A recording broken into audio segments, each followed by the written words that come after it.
This is LBC from Global, leading Britain's conversation with James O'Brien. It is 4 minutes after 10 and you're listening to James O'Brien on LBC. I hope you're all right. I presume you want to talk about domestic politics today, not least because, as some bloke in the news just said, the Conservative Party is not, but of course it could be, facing an existential threat, which is of interest to anybody who has any interest in this country, regardless of your politics. You also have this Jenrick character, Honest Bob Jenrick, one of... do we know what happened to him? I mean, he went from being inadequate and not ridiculous to being inadequate and enormously ridiculous in the space of about 2 minutes. Was anybody paying enough attention to his ridiculous existence to actually track the point at which his little brain broke? I honestly don't know. I probably should do. I should be the one paying attention to this sort of stuff. Speaking of domestic politics, of course, Mayor of London, Sadiq Khan will be with us in the next hour. I'd quite like to put my feet up, if that's all right with you, ease my way into the weekend. So please send in some decent questions by getting in touch with the programme in all the usual ways. You can get your question in a little bit early on WhatsApp if you want, 0345 6060 973. Make sure you include the word Sadiq, but that is in the next hour. This hour, we're going to look at the domestic framework. I'm going to use that phrase again. I've got two phrases popping around in my brain at the moment. One might make you smile, the other one won't. The first is, I love talking about it, but I hate living it. It's a variation on how I've been asking questions about how I get through the misery of doing elements of this job since about 2016. And the answer is, well, it's very good for business, but it's bad for the soul. The fact that the country keeps voting for ridiculous things and disgusting people is very good for business, but it's very bad for the soul. We had a brief hiatus when the Labour government got elected, but I think you could fairly say that they haven't really delighted even perhaps their most ardent supporters. At least they're not disgusting and or ridiculous in the way that previous administrations were, but still it's good for business but bad for the soul. And that has evolved this morning into, I do rather like talking about it, but I don't like living it. In fact, the weirdest element, to be very personal for a moment, the weirdest element of this is the I don't know if there's a German word for it, but I wrote a book, right, called How They Broke Britain. If you're new to the programme, you may not know that. If you've listened to the programme for more than 30 seconds over the last few years, you almost certainly will know that. It's not bad, actually, looking back. I'm quite proud of it. And what it does is essentially describe what has happened to this country. It's somewhat surprising to hear a character like Robert Jenrick, and I haven't got a copy with me, so I can't remember whether or not he appears in the book, but if he did, it would be as symptom, not cause. But Liz Truss, symptom, really not cause, although probably 52-48 on that one. I can't remember. If you've got a copy of the paperback, actually, just check the index, will you, and see if Jenrick's actually in it. But to hear him stand up in public yesterday, or to watch it later, I was watching John Higgins at the snooker at the time, and describe correctly the fact that Britain was broken and that it was done during 14 years of Conservative rule was, and this is where I don't know what the German word would be. It's a bit like Schadenfreude. Do you know what I mean? What is that word? When your own position is endorsed by somebody who is very nearly the last person on earth who should be endorsing your position. I mean, the only thing I can think of next would be Boris Johnson coming out to blame Boris Johnson for the state of the country. For a middling Tory to come out, albeit one that was nearly leader, for a middling Tory to come out and blame the Tories, someone who's been in Parliament, I think, for over a decade, someone to come out and blame the Tories while having been a Tory for that entire period. I'm not going mad, am I? It's comical. It's absurd. There are now, I think, and again, you can do the homework here, 7 members of Boris Johnson's government have gone over to Farage's outfit. 7 members. Never mind the old lot, meet the new lot. 7 members of Johnson's government have gone over to Farage's outfit, all of whom complaining about the state of the country. I mean, what would be, can you think of an analogy for this? Like an arsonist complaining about how hot it is. These are the people that did it. There is no analysis of UK politics over the last probably 40 years, but certainly over the last 10 years, that doesn't lay all of the blame for the mess that we're in at the feet of, in no particular order, David Cameron, Boris Johnson, Dominic Cummings, at lesser extent Liz Truss. Go back further, you have to bring people like Rupert Murdoch into the picture and Paul Dacre at the Daily Mail. There is no analysis of British politics. I think there's a very funny thing going on here because, and of course Nigel Farage, who probably deserves more credit for Brexit than anybody else. Certainly in the terms of getting it into public discourse and turning it into something feasible and plausible, as opposed to the obvious idiocy that it was always and has now been proved to be. So there is no... I didn't see this bit coming. I saw elements of this bit coming. Of course I did. Farage is always going to be saying there is a good Brexit, it goes to a different school. But the more senior a Tory is, the more absurd, the more disgusting, actually, let's call a spade, the more disgusting it is for these arsonists, for these can carriers, for these match strikers to somehow see themselves as able to claim that they are die-hard opponents of arson. These are the people that set fire to our country, or who cheered on the people that were doing it, and they are now, up to and including Nigel Farage and the 7 members of Boris Johnson's government who have I keep wanting to say defecated, forgive me, who have defected. I suppose you could say yesterday that the Conservative Party defecated Robert Jenrick, and Robert Jenrick defected to the Conservative Party. But these are the people that did it all. And, he gets a mention in the book for painting over the murals, because that's evidence of how disgusting the man was prepared to be, and presumably is. I never know. The only question I have in my mind when these people defect is, were they lying then, or are they lying now? Were they lying when they said all the stuff? In his case, it would be, the importance of remaining, or liberal democracy, or centrism, or all the things he accurately said about Nigel Farage. Was he lying then, or is he lying now when he pretends that he's somehow a different person from the person that said all of those things? And I don't understand. This is the bit I don't get, and don't patronise me, because I have written a book about how it happens, but I don't understand how it keeps happening. I honestly today find myself, and again this is what I mean about loving the conversation, hating the life, hating what it's doing to my country.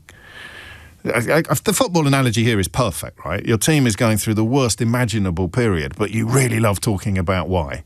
You really love coming up with ideas about what the manager should do. Probably you have more interesting conversations about your football team when it's doing badly than you do when it's doing well. Am I right? Don't ask me. Kidderminster are on a massive roll at the moment, but politics is similar to me. And you look at, and if I say we, I mean a country in which Reform are currently leading in the polls. The distillation of all the rottenness of the last 14 years. And not just in terms of policy, I mean, the obvious stuff, like Brexit, like Farage thinking that Liz Truss's ludicrous budget was brilliant. He said so. It's on the record. It's another one of the things that people never seem minded to remind him of. So he thinks Liz Truss is an economic genius. He thinks Brexit was going to make us richer and reduce immigration. All of the things that he represents are bogus, dishonest, racist, or all of the above. And there he is leading the polls. But that's him. Now you have the people who had varying... And I suppose Nadeem Zahawi is a good example of someone who had quite a big job under the regime of arson, under the arson regime, the arson arses, we might call them. These people are now trying to wash their hands of responsibility for what they did and jump into bed with a bloke who represents... probably more than anyone except Boris Johnson, everything that went wrong over 14 years. And people are still minded to vote for it. Do you know that Albert Einstein probably never said that the definition of insanity was doing the same thing over and over again in the expectation of a different outcome? But it's a brilliant line, right? Whoever said it first deserves credit. You do the same thing over and over again in expectation of a different outcome. I don't know how we would describe the thing this morning. Do you? But do you know how we would describe the thing? As in voting for populists who understand nothing, voting for nativist anger and xenophobic provocation, voting for whoever the Daily Mail told you to vote for. What is this thing that we, and I use that to describe a country that currently has reform at the top of the polls, what is it that we keep doing despite it always going so horribly wrong? 0345 6060 973. What? How do you explain it? How do you explain it?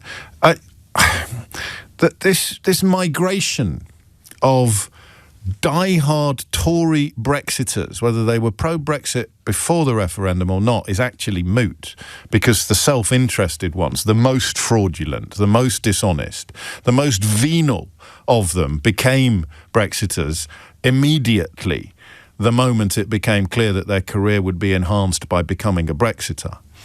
I mean, just think about that. Think about how disgusting that is from an objective moral perspective. Something as important as membership of the European Union. I recognise the importance of membership of the European Union. I think my career might benefit from attacking the European Union now and pretending that it was a good idea to leave. Step forward, Liz Truss, Robert Jenrick, I don't know who else. And as if you need even more proof of what I'm trying to describe. Kemi Badenoch had 6 hours yesterday when she had an opportunity to remake the Conservative Party in the image of something that isn't identical to Nigel Farage's outfit, right? She had 6 hours. Do you remember when Rishi Sunak gave his speech on the steps of Downing Street? And we spent about 6 hours thinking, oh, he might actually rescue the party from this slide into, well, I mean, you could call it oblivion. The Conservative Party doesn't become non-existent if it morphs into the Reform Party. It's the same people. They've just got a different name. But you thought for 6 hours, or I did, that Rishi Sunak might be able to, or was minded to, was determined to detoxify the Conservative Party, get rid of that empty, unintelligent, racist rhetoric that allowed people like Braverman and Patel to be propelled to the very top of the party. And then he put Braverman back in the Home Office. So we had 6 hours yesterday thinking, oh, he might do this. Same thing yesterday. Not yesterday, sorry. We had 6 hours when Sunak got into power. And we had exactly the same thing yesterday. 6 hours where it looked as if Kemi Badenoch had an opportunity to detoxify, to almost atone for the fact that she didn't get rid of Robert Jenrick when he went full racist, when he started making his comments about the colour of people's faces in Birmingham, something which would have got you thrown out of any Conservative Party from Ted Heath to Rishi Sunak, but it didn't get you thrown out of Kemi Badenoch's. And she had a chance to atone for that. She had a chance to make up for it. And what has she done? She's replaced him with the bloke behind Theresa May's Go Home vans, who thought it would be a brilliant idea to call a general election, which they then nearly lost to Jeremy Corbyn. That genius, that mastermind, that top bloke, that absolutely not a xenophobe. Nick Timothy, his name is, for those of you lucky enough not to know. She's given him Jenrick's old job. So, you know, goodbye to the old crew, meet the new crew. Here's the new crew, they're the same as the old crew. And why do they keep doing it? And by they, I mean we. By we, I mean you. Why do we keep doing it as a country?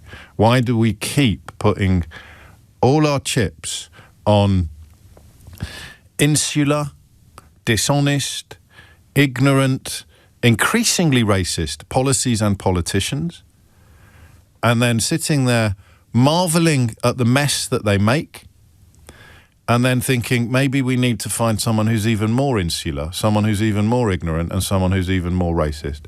This is one of the most important questions I've asked you in a long time. And I mean, there's a little bit of me that thinks we should give Downing Street to Farage tomorrow, just so that we can quickly get on with the business of realising how ridiculous that would be, how dangerous, how disgusting that would be. Best case scenario, he lasts as long as Liz Truss, the man he thinks is an economic genius. But why do we keep doing it? So Brexit was driven by nativism and ignorance. I'm sorry if you're uncomfortable with that description, but it's not an opinion. It's a fact, all right? It was driven by nativism and ignorance. Nativism in the terms of immigration, and ignorance in terms of what membership actually meant and what leaving would actually involve. That's not an insult to people who voted for it. You have people like David Davis, senior cabinet members who displayed their absolute ignorance of what it would mean on a daily basis. Digby Pudding-Jones, who ended up, I think, did he run the CBI at one point? Didn't have a Scooby-Doo about what it would actually mean. These incredibly entitled men, convinced of their own intelligence, standing up and stating in bold terms that the moon was made of cheese, that black was actually white, that up was down. And everybody, quieter people, to paraphrase W.B. Yeats, the best lack all conviction, the worst are full of passionate intensity. Quieter people, less confident people, who actually did understand things, got railroaded, got absolutely destroyed, because they didn't have the blithe confidence of the ignorant man who thinks he's a genius. The Nigel Farages talking undiluted bilge about what leaving the European Union would mean. The Boris Johnsons talking undiluted bilge. The Liz Trusses legislating undiluted bilge that anybody intelligent who could pay attention and understand issues could point out would be disastrous, calamitous, catastrophic. And you're going to do it again. Potentially, if the polls stay as they are, people are going to do it again. People are going to think to themselves, what we need to do is find someone even more ignorant than Liz Truss, even more populist than Boris Johnson, even more racist than Robert Jenrick. What we really need to do is find someone who is thicker, more bigoted, more dangerous than all of those people that we've pet the house on before, and let them have a go. And that is absolutely extraordinary. A large part of it, of course, is the cheerleaders. The front pages that segue effortlessly from telling you that Liz Truss is a genius to telling you that Keir Starmer is a wrong-un. The people who are still paying Boris Johnson hundreds and hundreds of thousands of pounds for his, quotes, opinions. And Nadine Dorries, another one who's gone from Boris Johnson's government into Nigel Farage's outfit while claiming that somehow all the mess that the country faces at the moment is nothing to do with me, Gov. I was just in government. I was just in power. I was just cheerleading for Boris Johnson or Liz Truss or Brexit or austerity. And we're still there. What would make the country wake up? Listen to this. David, thank you, mate, from Brentwood. James, do you ever pause and remember that your left-wing views are in the minority? It doesn't matter how loud you shout. That's what we're talking about. There's David, listening to this radio programme. Voted for Brexit, voted for Boris Johnson, believed Nigel Farage when he said Liz Truss was a genius, wants to vote for Nigel Farage, wants Nigel in Downing Street. And he still thinks that he's not somehow responsible for the mess that the country's in by voting for liars, by voting for idiots, by voting for racists. So what are we going to do next? Where is the country now? What we need is an even bigger liar, an even bigger idiot, an even bigger racist, and then everything will be okay. 2 questions for you today. I could carry on, but I suspect it would be, dangerous. Why? Why does it happen? You can't dispute the analysis. Well, you can, of course you can, but I think it would be very hard to dispute the analysis. If you're looking at Johnson, Truss and Brexit and thinking Farage is the answer, then you're saying we need a bigger idiot, a bigger liar, a bigger racist. And then everything will be okay. How does that happen? That simple, psychological, political process. You back a racist, you back a liar, you back an idiot, everything goes south, everything goes wrong, and you think what we need now is a bigger racist, a bigger liar, a bigger idiot.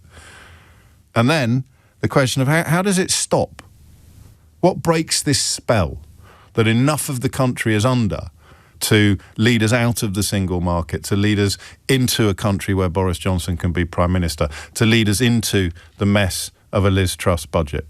What breaks the spell is a question I can't answer it. If I could, I would have accepted the pleas of my publisher and signed up to write another book. I don't know what breaks this spell. What breaks this spell? 0345 6060 973 is the number you need. So why do people keep doing it despite the evidence that it makes everything worse, except very briefly in the general election of last year? And why or how does it end? How do we break the spell. 0345 6060 973 is the number that you need. And this is not necessarily what we're up against, but, David in Brentwood isn't on his own in Idiot's Corner today. This is part of the problem I'm trying to solve. So here's another text. This one's unsigned. I'm so looking forward to hearing you when Nigel gets in. You and the Lefty Brigade are finished. What will you win? What will you win with someone who thinks Liz Truss is an economic genius? With someone who told you that Brexit was going to make you richer and get rid of all those foreigners that you... What is it you're going to win, mate? Because it doesn't, make any sense at all to look at what you've won. You've won everything for 10 years, except the general election that Keir Starmer won. And you want more of the same. The Lefty Brigade. Who brainwashed you? Who hurt you? It's insane, right? Just those three things. Johnson, Truss, Brexit. How did they work out for you, lads?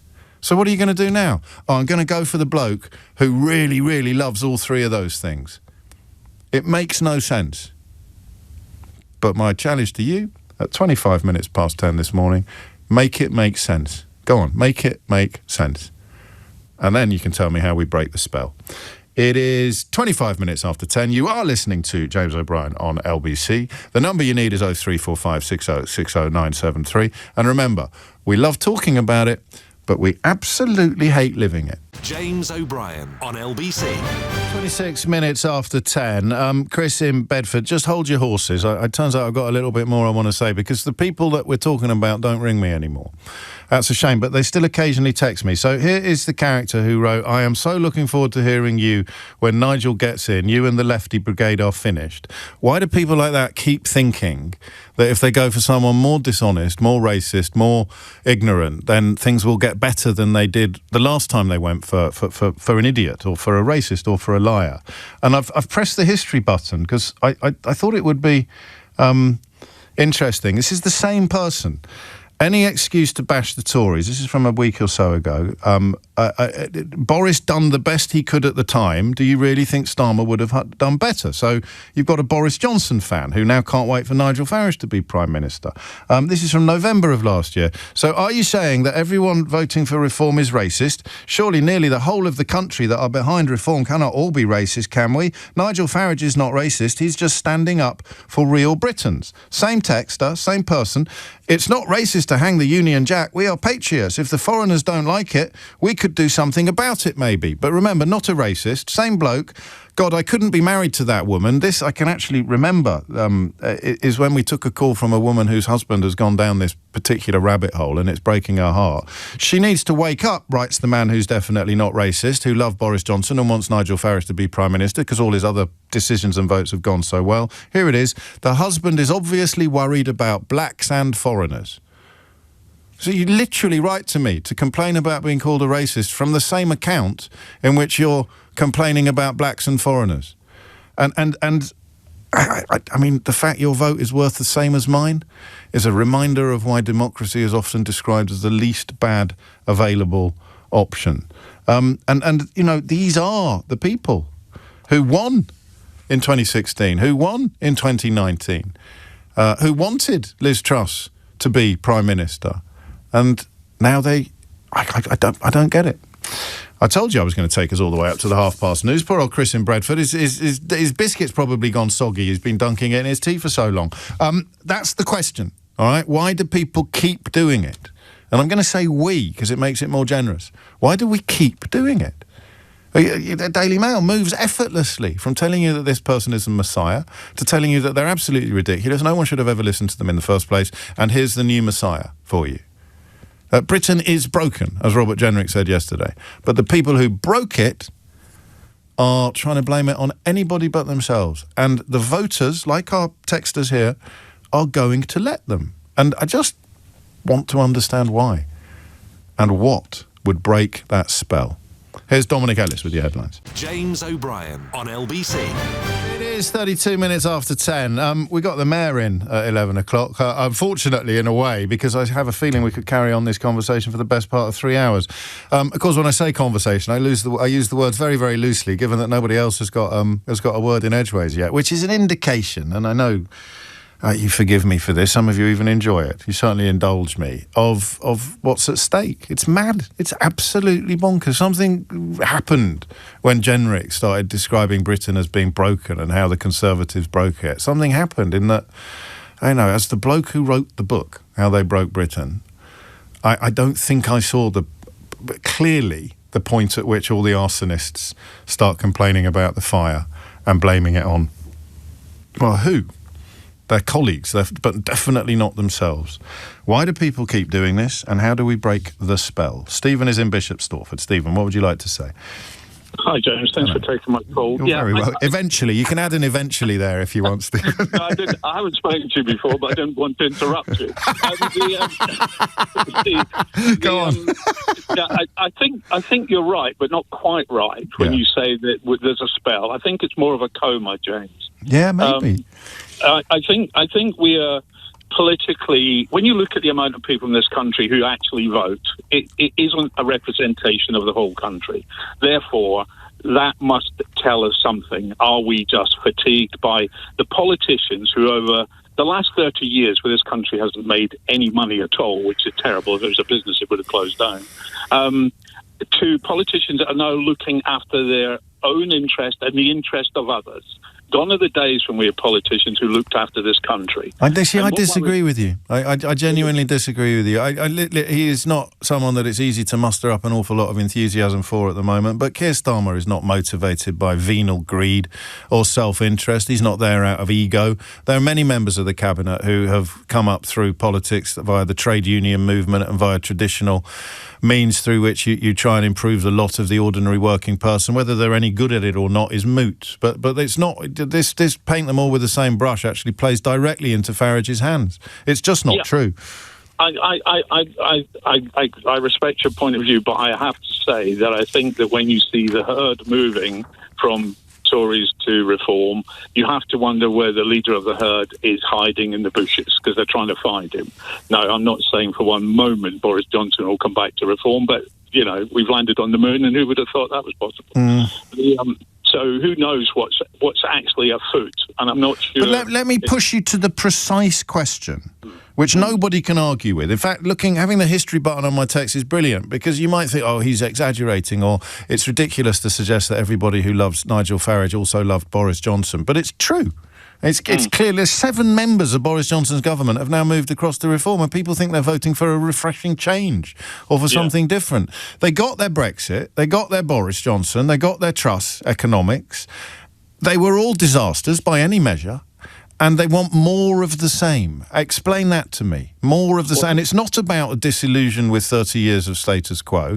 It's about the 3 things they got that they thought they really wanted that turned to excrement in their hands, and now they've started clapping for the next dose. Why? But that's because the fundamental base is we'll just eat the planet. We'll eat whatever there is, and we're not interested in what comes out the other end. We're only interested in what's in front. Well, I'm going to be quite. I can tell. I'm going to be impatient with callers today because I can't answer the question myself, which means I'm going to get cross with you for not being able to fill in the gaps. There are 3 big wins there for precisely these people sending me messages saying, do you ever pause to remember that your left-wing views are in the minority? People who couldn't tell you what left-wing views are. People who couldn't tell you what it is that they believe in. They got the Brexit that they thought would be brilliant. They got the Boris Johnson, who they thought was the Messiah. They got the Liz Truss budget that they thought was the answer to all of our ills. They were all disasters, and now they want the bloke who, in many ways, better embodies that hat trick than anybody else in the country. Why? Well, one, he's the best salesman at the moment. What's he selling?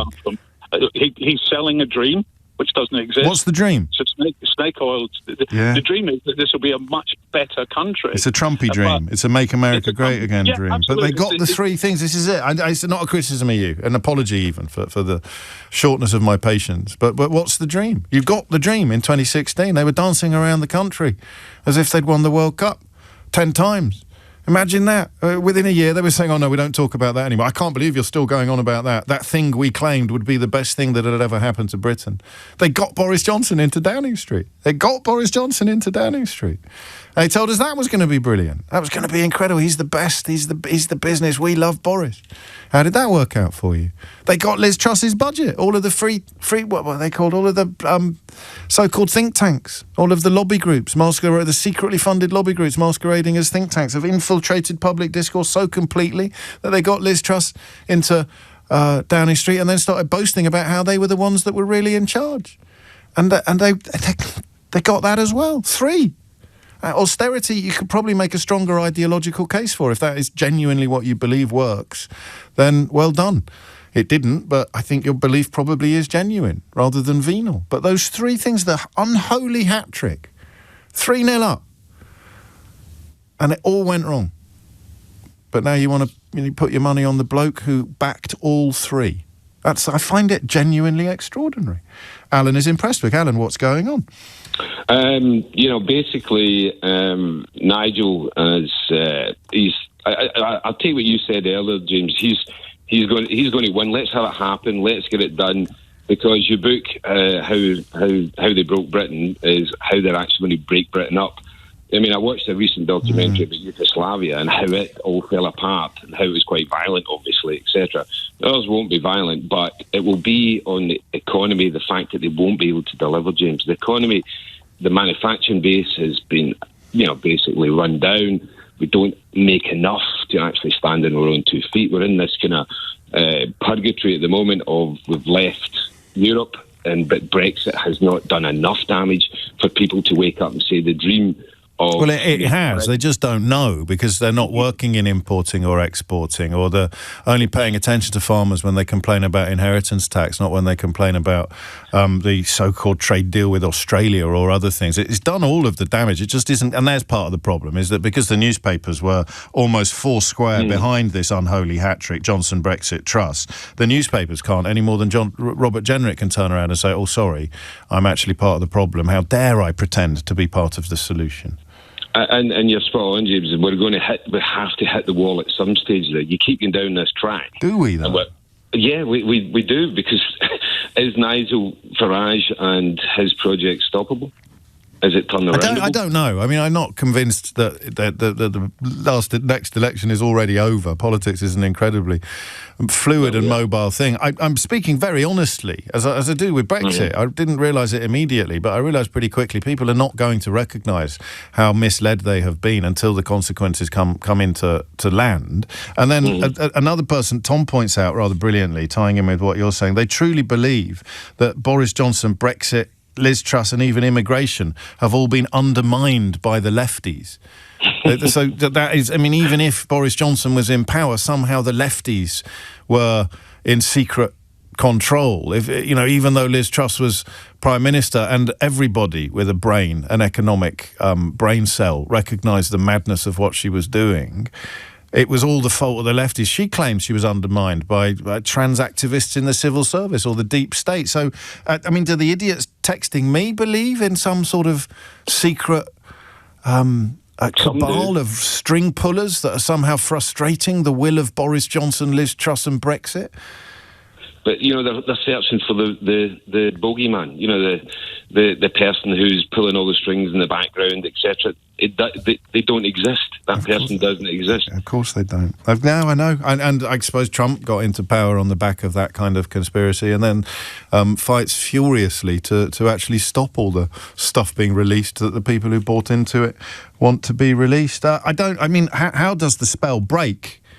Is a question that's almost a little bit too frightening to contemplate. The spell is now breaking in the United States of America because Donald Trump's operatives are shooting civilians, completely innocent civilians, in the face, and less importantly, perhaps in the leg. They're chucking tear gas through the windows of cars containing children. I mean, you have in Minneapolis, we may hear from Simon Marks later, dystopia unfolding in real time. But you'll still have people in this country doing the old, Mussolini made the trains run on time. Is there nothing that Hitler could do that would make you like him? Is there nothing? Oh dear, Trump derangement syndrome. Do these people have eyes? Do they have ears? Can they see? And now the UK is embarked upon a similar or a comparable path. I don't understand why, but even more importantly and urgently and patriotically, I don't know how you break the spell. Michael's in Chesterfield. Michael, what would you like to say? Hello there. Yeah, first time calling. Never called before, so thank you very much. Welcome. Thank you very much. There's two ways I see it, and I think a little bit is that breaking the spell is kind of falling into the same trap. I'm going to have to get your phone line improved, and we will, because we're here until at least 11. We may return to this subject after Sadiq Khan has taken all your calls, which of course he can do. You can get your question to him in all the usual ways. Let's go to Chris, who's in Bedford. Chris, what would you like to say? Well, getting a word in edgeways for a start. There's two things here. Number one, you know too much.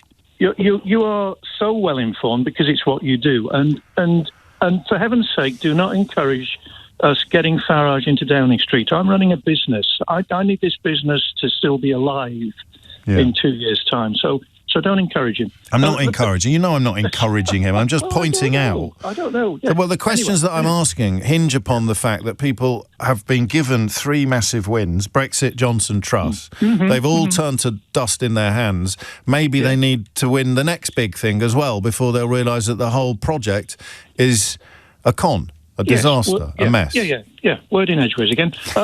Don't be cheeky or I'll cut you off. Thank you. You have the power. I do. The thing is, the reason this is happening, I think, is there's a very narrow perspective for most of the people making most of the noise.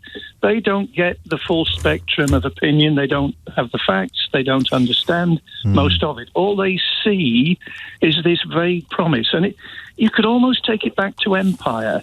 And we won the war and all this jingoistic nonsense. And people have, how can I put it, limited intellectual capacity will latch onto this stuff. Hitler did it the same way. I mean, I know people say that, but it's true. My mother lived through that. And it's hard to fight, but on the other hand, the people in the middle who will go and vote at the next election are not the people making the noise at either end of the spectrum. And I just hope that Keir Starmer, who's as dull as ditch water, in the same way that John Major was, but they give you stability. And eventually, if they can just keep going, and I am as disappointed with Labour up to now as most of us have been, but they're doing the hard stuff now. They can be popular in 2 years' time. That's people shouting for an election now. They're not going to get it.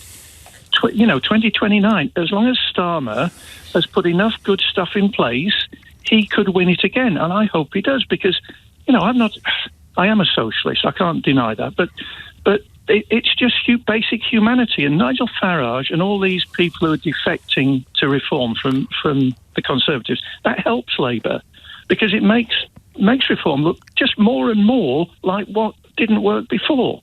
But, we shall see. But don't be too pessimistic. No, you're right. I mean, I think I'm not that pessimistic, but a boost of hope from the likes of you is always welcome. I think it was more angry today that the likes of Jenrick have the absolute effrontery, the sheer barefaced effrontery to complain about the consequences of arson when they were filling up the petrol cans. Yeah, but that doesn't matter, does it? Because it doesn't. People You're have right. forgotten what he said 10 minutes ago, because attention span is very, very short. All he needs to do is get across what he's saying now, and people go, yeah, we'll do that. And this is what we have to fight. And I'm probably better off talking to your slightly more right-wing presenters on LBC. No, you're not, though. You and I are in a room. No, but they're part of the problem. To each other with they're part of the problem. Well, we know that. We know that. I mean this. I mean it affectionately. But how could anybody have told you that Brexit was a good idea, or that Boris Johnson was a stand-up bloke, or that Liz Truss's budget was going to be good, and still get by you filed under people who are susceptible to reason or capable of admitting that they were wrong? They're too busy cheerleading for Donald Trump now and Nigel Farage to recognise that the last 3 victories they've won have been epic losses. Yeah, one little, if that might be allowed, one little point on Donald Trump. No, not at all, no. This thing where he's just been awarded the Peace Prize medal, I mean, well, not exactly. He's just been given it by someone else. No, I think she's mocking him in the most public way possible. Oh. And he, being a complete moron, is stupid enough to fall for it. No, she's she's not. Sadly, she honestly. I mean, it can look like that, but she is appealing to his ego in a real sense. She will know simultaneously that he is ridiculous and this is pathetic, but she is not mocking him. She is wooing him. It looks like mockery, but it is not an act of mockery because she wants something from him, and therefore she is buttering him up. But on that subject, Chris, while I have you, would you like to have a Celebrity Mastermind winner trophy on your mantelpiece next time your friends come round? Oh no, I've just got an award from Which magazine. What for? I've got that. Well, being in the top 10 travel agents in the whole of the UK. This is sensational. Congratulations. And here's another thing: the Daily Mail and the Mail on Sunday ran it as well, so I can no longer criticise them because they're helping me. Now, if we swap awards, if I give you my Celebrity Mastermind trophy, or indeed my Broadcaster of the Year trophy, and you give me your top 10 travel agents, do I then become one of the top 10 travel agents in the world? Because this is what Donald Trump seems to believe with his Peace Prize. Well, yeah, probably. This is lovely, though. Nice career change for me in the third act of my life. Chris, stay safe. And congratulations, seriously. What's the name of your travel agent? Oh, well, funnily enough, Bailey's Travel. We'll do a swap. I'll do your show, you do my show. You promise you won't do long monologues, because everybody hates them. Get more callers on. It's 10:49. James O'Brien on LBC. 10:51 is the time. I think the thing that I underestimate, and speaking to people like Chris in Bedford there, you sort of have to recognise sometimes your own naivety. I'm speaking about mine, not his. I think I've always underestimated self-interest. You watch Trump now and the people around him who know exactly what he is. They know exactly what he is, what he represents, and they go along with it. I don't mean the media. The media is a slightly different beast. But in terms of politicians, Republican politicians who would once have considered themselves to be closely allied to the politics of George W. Bush, for example. So not necessarily something that everybody finds attractive or persuasive, but not the politics of bullies and bigots. And they pretend that Trump is doing nothing wrong. I mean the old ones, not the ones he's brought in to the White House. I think about the argument that there are no sensible people left, but that's only in the inner circle. The first term, he was moderated by experience, knowledge, reality, and good sense. Moderated.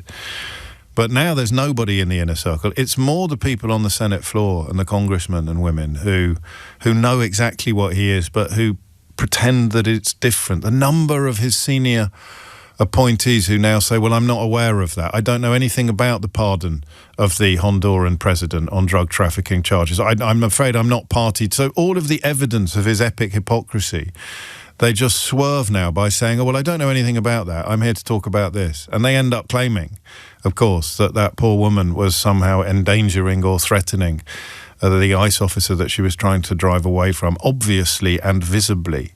They end up arguing the precise opposite of the evidence of their own eyes and ears. I've always underpriced self-interest in these processes. And Robert Jenrick is our own little pound shop UK version of that, isn't he? You sort of think, how can anybody lie straight in bed, having been a bag carrier for Boris Johnson, having flipped on Brexit quicker than you could say, I have the morals of a frog, and then turned up in Nigel Farage's outfit complaining about the consequences of governments that he was in? And the answer is self-interest blinds, it trumps, it overcomes everything. Wake up in the morning with one priority, and that priority is self-advancement. And so much of what we're baffled by makes sense in public life. For the media, it's a business model. The Daily Mail can hop from telling you that Liz Truss is a genius to telling you that she's a reprobate in a minute, because all they care about is slowing the decline of their newspapers. It used to be selling as many newspapers as possible. And some people in the media who have backed this unholy hat-trick of Trump, Brexit, it's all four actually, isn't it? But domestically, Brexit, Johnson, Truss, they just don't care enough. It's just a job, a very well-paid job. I don't care. I'm going to pretend that Donald Trump's not done anything wrong, or that if he makes the trains run on time, we can forgive the, all the hideousness. don't care enough about anything. So the two problems we have: number one, we care too much about things, and number two, we underestimate the self-interest of other people. None of which explains the voters who still occasionally contact me to say things like, I'm so looking forward to hearing you when Nigel gets in. You and the lefty brigade are finished. And a quick click on his account and you see massive Boris Johnson fan, massive Brexiter who hates blacks and foreigners, but is definitely not a racist. What does he think he's going to get next when he gets his fourth big victory after Brexit, after Truss, after Johnson? What's that win going to look like? And how on earth do we break this spell? Michael is in Chesterfield. Michael, what would you like to say? Hello there. Yeah, so from my point of view, that man you just mentioned, Boris Johnson fan, hates blacks and all that, they're always going to be the minority, and we've made it socially acceptable for them to come out. And the problem with this, I think you're falling into the same trap that, in fact, Nigel Farage peddles. With Brexit, he gave, there's one easy answer, one neat trick, we just do Brexit. Well, I think it was even you who said as soon as Brexit happens, he's going to move on to his next con, which is leaving the European Court of Human Rights. Yeah, or NATO, although that's less likely at the moment. Trump is doing it for him. Exactly. So there's two ways out of this. One is hard graft, which is admitting there's no easy answer. And you can look at that, how did we get universal suffrage in the UK? How did we get rid of rotten boroughs? How did he take on the robber barons in America? It was hard graft and constant fighting and dragging, kicking and screaming. And it's complicated. It's not an easy thing to do. There's so many myriad of things to do, such as the cost of living, the inequality, the ability for people to just run roughshod and lie in the media and in politics so relentlessly, and it being consequence-free for them. And that is the truth. It's complicated and it's hard, and there is no one easy trick that these liars keep peddling. The second one, which is the worst one, is something so horrendous and awful happening that we have to pull together. We have to pull together. Exactly. So the last time that happened, sadly, the last time these kind of far-right views were peddled was World War II. Yes, it was. Hooray, the black shirts, remember the Daily Mail said. And we know that Farage is a massive Vladimir Putin fan, and that there are some people who have been very, very close to him who are taking money from Kremlin stooges to promote Kremlin talking points. So it would be some form. And of course, the amount of energy he dedicated to opposing the existence of a European army gets more interesting with every passing day at the moment, when the necessity and importance of a European army becomes crystal clear. You're right. I mean, the last two calls have given me real pause for thought, actually. But there's something that unites them both, and it's the difficulty of distinguishing from your sort of bottom scraping racist who's always loved Farage, and his desperate attempt now to woo people who have historically been repelled by the bottom feeding racist, which is why he's accepting all these failed and disgraced former Tories, because compared to him, they have a patina of respectability to former Tory voters or to Tory voters. But we just don't know how many people are reachable by reason. So the people texting me I suppose for some people, this is an interesting point, it is the dismay of people like us that is the win. It's upsetting all the right people. I don't care if my own life gets worse, at least that person on the radio will be unhappy. I don't get that psychologically, but it exists. How many people are actually reachable with reason? How many people who voted for Johnson, Brexit, and believed the lies about Truss, when it's pointed out to them in the right way, will feel the spell break? I think people want empathy, and in the right way. So I live in a former pit area. We have, it was a heavy Brexit voting area, but when you actually talk to people individually, what they want is cost of living. What they want is a material change to their circumstances, and they don't actually care about these things as much. And what people like Nigel Farage offer is an easy answer, and when you start talking to them about it, it's actually realising that this is what Starmer's tried to do with some of the stuff that some Labour supporters find so difficult. Is he's tried to sort of say, we hear your concerns about immigration. It's contempt for the conman, compassion for the conned is the mantra I've lived by for the best part of 10 years, and I was minded to think it's time to tear it up and chuck it in the bin now. If you're still signing up for this stuff, you're beyond help. But our fellow voters are never beyond help, are they? Most of them. Many of them, and it's a far greater minority of those people that cannot be helped. The ones that text you relentlessly crowing and shouting, and there's not many of them now, sadly. Yeah.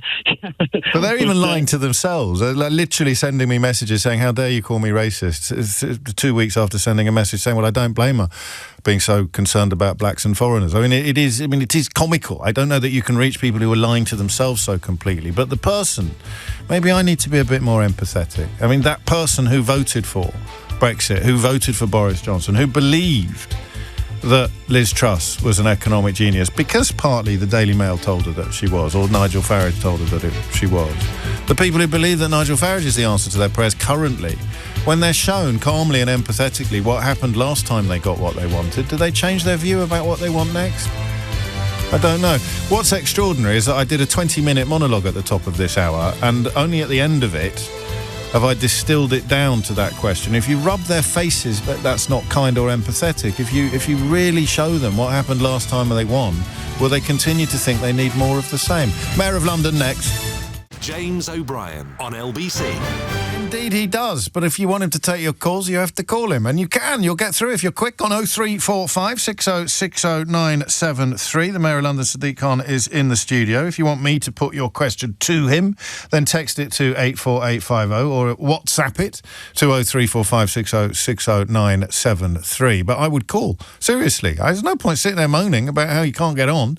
You've got probably a 5-minute window in which you've got a better than I would say 52 to 48% chance of actually getting your call through to the studio and getting your question directly to the Mayor of London. Obviously, if you can't be bothered, then A, I don't get to put my feet up for an hour, which is what this entire feature is chiefly designed to allow, and B, you don't get to complain about him not answering the question that you wanted him to answer because you failed to ask it.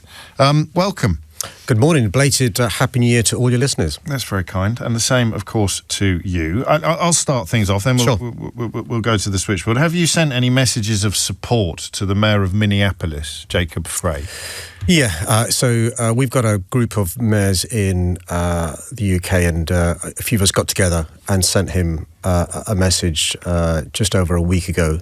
I think his leadership in terms of speaking up for particularly minorities in his city is incredibly impressive, and also speaking up for the values that are so important. And just to remind those of your listeners who don't understand the concerns many Americans have is, if you're a person of colour, if you're somebody who wasn't born in America, even if you were born in America, the colour of your skin is different to President Trump's. You're nervous about this tap on your shoulder, or worse, as we saw in Minneapolis. And this anxiety is spreading across many cities in America. I've spoken to many leaders in America. And one of the reasons we sent solidarity to the mayor was because I think he's shown really good leadership, speaking to those values and speaking for those people who are a bit nervous and anxious to put their head above the parapet. I mean, you would be, wouldn't you, at the moment? Very nervous already. Yeah, listen, there are parallels here. I remember in 2012 or so when the Theresa May was Home Secretary and a chap called Nick Timothy was her advisor. There were these vans saying, "Go home," going around diverse communities in London. And that sent a shiver amongst many ethnic minority communities, because this is our home. And the impression it gives is we are the other and we don't belong. And just the way ICE are behaving, the aggressiveness, the intimidation, we saw the loss of life most recently, is really scary. And the idea that British politicians would want to emulate that and bring a sort of British ICE to the UK should worry us all. Let's hit the phones. The first caller is from Wandsworth, a place I know very well. Mohammed, good morning. Good morning, sir. Good to speak to you. Thank you for having me in. My question to Mr. Sadiq Khan. Hello, Sadiq Khan. Hiya. Hi. Just recently, the GD ones have said that the UK is going to become an Islamic nuclear country since the Labour government came into the power. And similar kind of the remarks has been given by the Donald Trump about you and called you a terrible mayor, this kind of the words he said. I do not want to mention these words.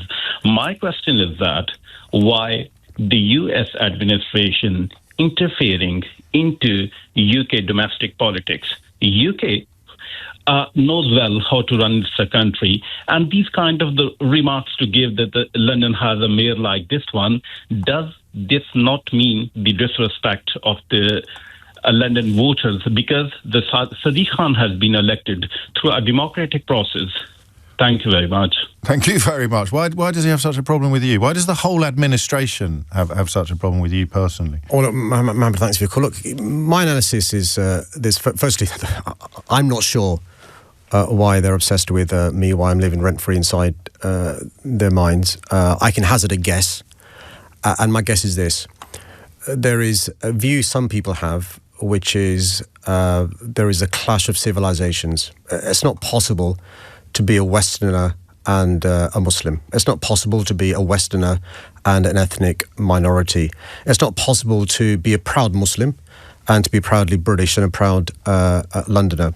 But also when you look at London, we are progressive, we are liberal, we are diverse, and we are incredibly successful on a number of metrics: tourism, culture, foreign direct investment, music, sports, homicide rates. We are the world's finest city, the world's greatest city in terms of reducing serious crime and so forth. And we're the antithesis to everything they believe in. So if you're a nativist, if you believe in monoculturalism, we are proof that that's nonsense, and that's one of the reasons I suspect they attack London and they attack all we stand for. And by the way, we see parallels with what's happening in New York, an incredibly diverse city, in my view the second greatest city in the world.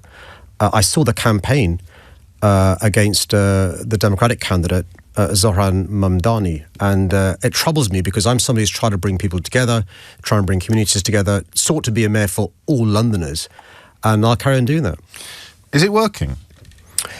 Well, I mean, they would argue when you look at the results in the US presidential election. No, I mean, is the demonisation of London working? Because the gulf in the recent YouGov polling between people who live here and our perceptions of how safe the city is and how great the city is, and people who don't live here and largely never visit, the gulf is absolutely incredible, even for people who've been following it as closely as I have. So it's working, right? Yeah, look, and it must impact on tourism or investment or these kind of things, and they're lies. Here's my concern. Yeah. One of the reasons why I spent some time last week talking about the evidence, by the way, on just one metrics. Since records began, the lowest murders on a per capita basis in London, safer than Paris, Berlin, Brussels, Milan, Rome, Toronto, any state in the USA, more than 2.5 times safer than New York, 5 times safer than LA, 12 times safer than Chicago. Unfortunately, for those people who may read a President Trump tweet or may have certain algorithms on their phone, the narrative they're receiving is London is dangerous. There is Sharia law in London, and so forth. And my anxiety is they may decide not to come here for a holiday. They may decide not to study here, one of our great universities. They may decide not to invest here. They may decide not to shoot a movie here. And that troubles me. And actually, those who've been to London, those that have got business in London, love it. That's one of the reasons why JP Morgan Chase are expanding their footprint in London. Visa are expanding their European headquarters in London. Apple, Google, and I can go on. American companies who know London love it and are expanding here. I worry, though, those Americans across the globe that don't know London, haven't been to London, may wrongly believe that the caricature that's been portrayed about London, the disinformation, the misinformation is true. And that's why all of us who love our capital city, who know the evidence, who are proud patriots, should talk up our city. What are you going to do about it? Well, one of the reasons why I love coming to speak to Sadiq on LBC, but also other things that we do, is to, in a non-patronising way, telling the truth, educate people about what's happening in London. We were the number one city in the world last year for tourism. According to TripAdvisor, we are the best place in the world to go to. We are the sporting capital of the world, and I could go on. The number of artists coming here this But do we send, summer. I mean, I know it's all a little bit cool Britannia, but do we send a sort of road show to New York or to Washington, D.C.? We're doing that as well. My have a bigger shop window? Yeah, my deputy mayor for businesses, as we speak in America, promoting London. The great news is, by the way, as far as foreign direct investment is concerned, we're at record highs, and that's fantastic, and long may that continue. And we're going to carry on banging the drum for this city. By the way, things aren't perfect. I'm the first person to recognise the challenges our great city faces. I'm not complacent. I'm the least complacent person you will find. But let's not pretend things aren't great on a number of metrics as well. It's not. There's a lad in Hebden Bridge who's unhappy with the London-centric nature of this feature. Sadiq Khan is a global politician. That's not a particular compliment. It's proved by the amount of headspace that people like Donald Trump and J.D. Vance dedicate to him. So feel free to ask him about anything, whether it's specific to London or not, as Mohammed just did. 0345 6060973 is the number that you need. A quick word, I think. I presume you want to congratulate the President on his new Nobel Peace Prize. Well, I'm not sure if it counts. What? If it's been given to you. No wonder he hates you. It's been given to you as a sort of implicit plea not to invade your country or not to lock you up as well. Look, I think, generally speaking, there are lots of leaders across the globe that I think are despots, that are autocratic, that I won't shed a tear if they go. I think when you unilaterally remove a leader from a third country, it sets a dangerous precedent. I mean, who will be next? And I think, yes, of course, many people will be pleased that the previous leader of Venezuela, Maduro, is gone. But I think we should just pause and reflect on what it means. And it's almost like you're watching a certain type of Hollywood movie where the number two does a deal with, the CIA to take out the number one and put you in place. And as a consequence, you agree to give/sell your oil for cheap to the USA. And I think we should be concerned about this. Of course, the USA is a superpower. It is a hyperpower. Of course, we've got a special relationship with the USA. Of course, we need the USA to continue to play a big role across the globe, most recently evidenced by the role they did play. You've got to recognise this in the ceasefire in Gaza, which is really important. But that doesn't mean we shouldn't be nervous and concerned and criticise when we think they do things that are wrong. Scale of 1 to 10, how pathetic is it of him to accept it? Oh, it's true to form, isn't it? I'm not in favour of generally speaking, giving out marks and stuff, but people have hopefully heard my views on this. On with the calls. Okay, the next caller is, I think, from Camberwell. I think it's Hassan. Apologies, there are three names on my screen. Hassan from Camberwell, I think. Welcome to my world. It's not as easy as we make it. Look, carry on, Hassan. Hello, Sadiq, and good morning, James. I'm a big fan of the show. I have been living in a 3-bedroom flat for the last so many years, and we are a family of 6, and we've been bidding for almost over a decade, for a suitable accommodation. And I've seen so many developments in my area. The signage on the developments is like council houses are being built, and when that finishes, it goes to shared ownership. My question to the mayor is, what is your plan going forward for people like my family? Hassan, are you working? Yes, I am working, and my wife is working. Yeah, both you get two-income household, right? Look, so yes. Hassan, I think housing is the single biggest challenge facing our capital city. I think we've got a housing crisis. There's no other way to explain that, and I'll explain how we got here, and I'll explain the solution. So, frankly speaking, over successive decades, the supply of housing has not met the demand, but it's become particularly worse over the last 2-3 years for a variety of reasons. The pandemic caused big challenges in the housing market. Brexit has led to big problems in terms of labour shortages, but also the inflation in construction. So steel's gone up by 50%, concrete's gone up by 54%. In London, many of our buildings tend to be taller buildings because of scarcity of space. And we're now required to have, for the right reasons, a second staircase on tall buildings. That costs additional money and affects viability. But also the previous government introduced, rightly, a building safety regulator, but it did it in a poor way, so it's led to delays. So that's led to a perfect storm that's leading to a shortage, even more, of new homes being provided in London. That's the problem. What am I doing about it? So the good news is we've reached a deal with the new government for an emergency package of measures to kickstart house building in London. We're going to fast-track permissions. We're going to improve viability by reducing the requirement in certain circumstances for affordable homes. We're going to relax, without compromising on design, some of the requirements on new developments. The government's also given us, by the way, record sums of money for social housing and for support those sites that are stalled. So this year you will see, Hassan, more new homes being started, in my view, than in the last 2-3 years. The bad news, Hassan, is it will take some years for supply to meet demand. But the really good news is from this May, the government's new legislation around renters' rights will kick in, which will really support people like you who currently are renting in terms of quality of accommodation, in terms of security of tenure, and in terms of the rents of increase in rates. So short-term benefits from May with the renters' rights stuff. Medium to long-term, Hassan, you'll see some improvements in terms of house building in London. Haven't Hassan and I been listening to a variation of this answer for the best part of the 10 years that you've been coming into this studio? Well, the good news is, until the pandemic, we broke records in terms of the most completions in London any time since the 1930s, every year around 45,000 until the pandemic. We also broke records for the most council homes any time since the 1970s. We've 25,000, by the way, and counting. So that was our record until the pandemic, a great record that I'm incredibly proud of. On average, by the way, 10,000 more homes completed when I've been mayor compared to Boris Johnson.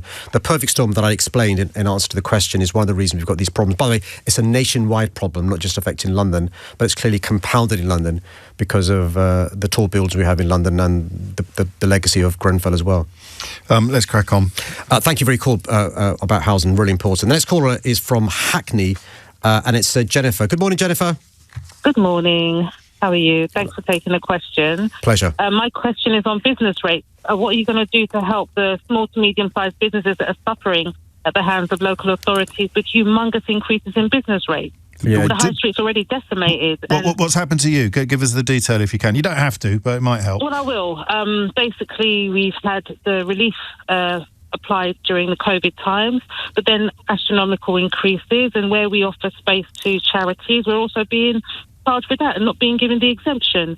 And it's really, really devastating because a lot of families and, vulnerable people need charities to offer them space, whether it's to give them clothing, give them intervention support.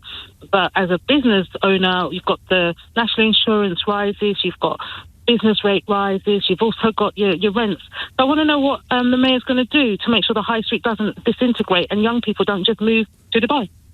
Thanks for your question, Jennifer. I'll answer that in two ways. Firstly, thank you for being a small businesswoman. It's really important to recognise that more than 90% of businesses in London, I think it's approaching 95%, are small businesses. I've helped run a small business. I know how stressful it is, how anxiety-driven it is, and the challenges there are in terms of running a small to medium-sized business.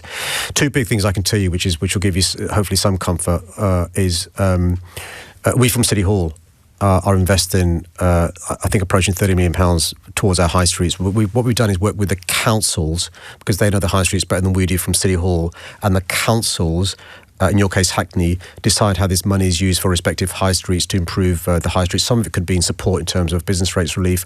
Other things the councils can do with the money we're investing in high streets. This is part of our partnership approach with what I call the London Growth Plan going forward. The second piece of good news, which I welcome, by the way, people criticise U-turns, but I welcome this U-turn, is the government's decision to support hospitality in relation to some of the challenges they faced, not just during the pandemic, post-pandemic as well. You just articulated, Jennifer, the cost of doing business. The cost of doing business is just humongous. You mentioned business rates, national insurance, wages, national insurance, national minimum wage going up, etc. We've got to support businesses with the cost of doing business, and that's why I welcome the announcement from the Chancellor that there'll be further support given in terms of business rates relief to those businesses. But I speak to business every day, Jennifer, who are challenged like you are. I understand that we're doing what we can from City Hall to support the high street because it's really important. Yeah, I just wanted to also ask about financial crime in the capital's also up. I know the murders are down, but what are you also doing to make sure that the police are equipped to deal with reports on financial crime? Sure. Jennifer, before I answer you, what in particular sort of financial crime were you talking about? Things like frauds. They seem slow to respond and not really equipped to deal with crimes that happen really in the digital arena. Got it. And yeah. So we've had a number of examples, of underreporting of fraud that's taken place online. And so a number of things. We work really closely with the City of London Police, who are the national lead on fraud. They do a brilliant job in relation to this. And we're encouraging people not just to make sure they do what they can to avoid being the victim of fraud, cyber fraud, including cyber hacking, but also supporting them as well. There's now a Met Police Service business team that supports businesses, both in terms of giving preventative advice, but also working with the businesses in terms of if they've been the victim of financial fraud as well. Recently, the Met Police had a really successful investigation. Arrests and charges have been brought in relation to crypto fraud. And so there's a whole team now set up, Jennifer, to deal with this. What I can do is ask James O'Brien's team to take your details if there's any particular issue you have with casework to do with you being the victim, and I can make sure that police follow that up. That's fair enough. I'll keep my end of that up, Jennifer, and you will remind me if we don't. Ken in Brighton has a question for you. James, could you please ask the Mayor of London whether he is the prominent Labour figure that Nigel Farage said will be moving over to Reform next week? Well, I can exclusively reveal... You never give me any scoops. And don't think for a minute that this counts as a scoop. One of the reasons I was keen to come on today to talk to global listeners is to exclusively reveal that I will not be joining that shower next Tuesday, led by Robert Jenrick. Sorry, Nigel Farage. Did they turn you down? Well, can I just say, what's remarkable, Ken, on a serious note, is I understand, I understand why people who are fed up with the status quo, fed up with business as usual, look to disruption. I can understand, I may not agree with them, I can understand why people voted in 2016 to leave the European Union. If you are frustrated about the poor quality public services, you can't get decent housing, you can't get decent healthcare, you can't get the job that you applied for, a disruptive decision makes sense. I can understand why, if you think the two main parties aren't for you, or any of the parties, reform may be attractive. But we now have unequivocal evidence that reform is a repository for unsuccessful, failed Conservative politicians. And the example I give, Ken, is this. Look, if you go to a restaurant today, you have to wait for service, you have poor quality service, the bill is ridiculous, you get food poisoning, and you see cockroaches running on the floor. Would you next week go to the restaurant a few doors down with the same chef, the same staff, the same menu, the same cockroaches running on the streets? And so I now don't understand why anybody would vote for reform. I got the attraction previously. I don't get the attraction now. And so, of course, I won't be joining reform. And I think those who think reform is the answer to their problems should think again. They've unveiled a mayoral candidate for 2028. Of course, it's still unclear and possibly unlikely that you will be running, but somebody called Layla Cunningham will be. She actually, I think, is one of the people who regularly maligns and demonises London in ways that most Londoners don't recognise. Parts of the capital feel like a Muslim city, she has said, which ties in with the first question. She wants to ban all face coverings and believes that women wearing a burqa should be stopped and searched routinely. I suppose you should respond to that, really. Well, firstly, in terms of mayoral candidates, I think there were 20 last time, and so I'm looking forward to Count Binface and a few others, coming forward over the next 2.5 years. The last election is nearer than the next one, I hasten to add. Look, if you go back to the history of our great city, you go back 150 years, you can replace the word Muslim with Jewish, going back 100 years, or Irish, or West Indian, or Polish, or in this case Muslim, or Eastern European. So this is nothing new, people trying to divide our city. It's nothing new, people trying to sow the seeds of division. The point I'd politely make to anybody aspiring to be an MP, a councillor, or a mayor is ask yourself the question why you want to have that job. Surely it's to bring people together. Surely it's because you recognise one of the reasons we are now, almost without argument, the greatest city in the world is because of our diversity. People with multifaceted talents whose country of origin may be different. The colour of the flag that their parents were born into may be different. The colour of their skin may be different. But they're Londoners. And why would you stop somebody practicing their religion?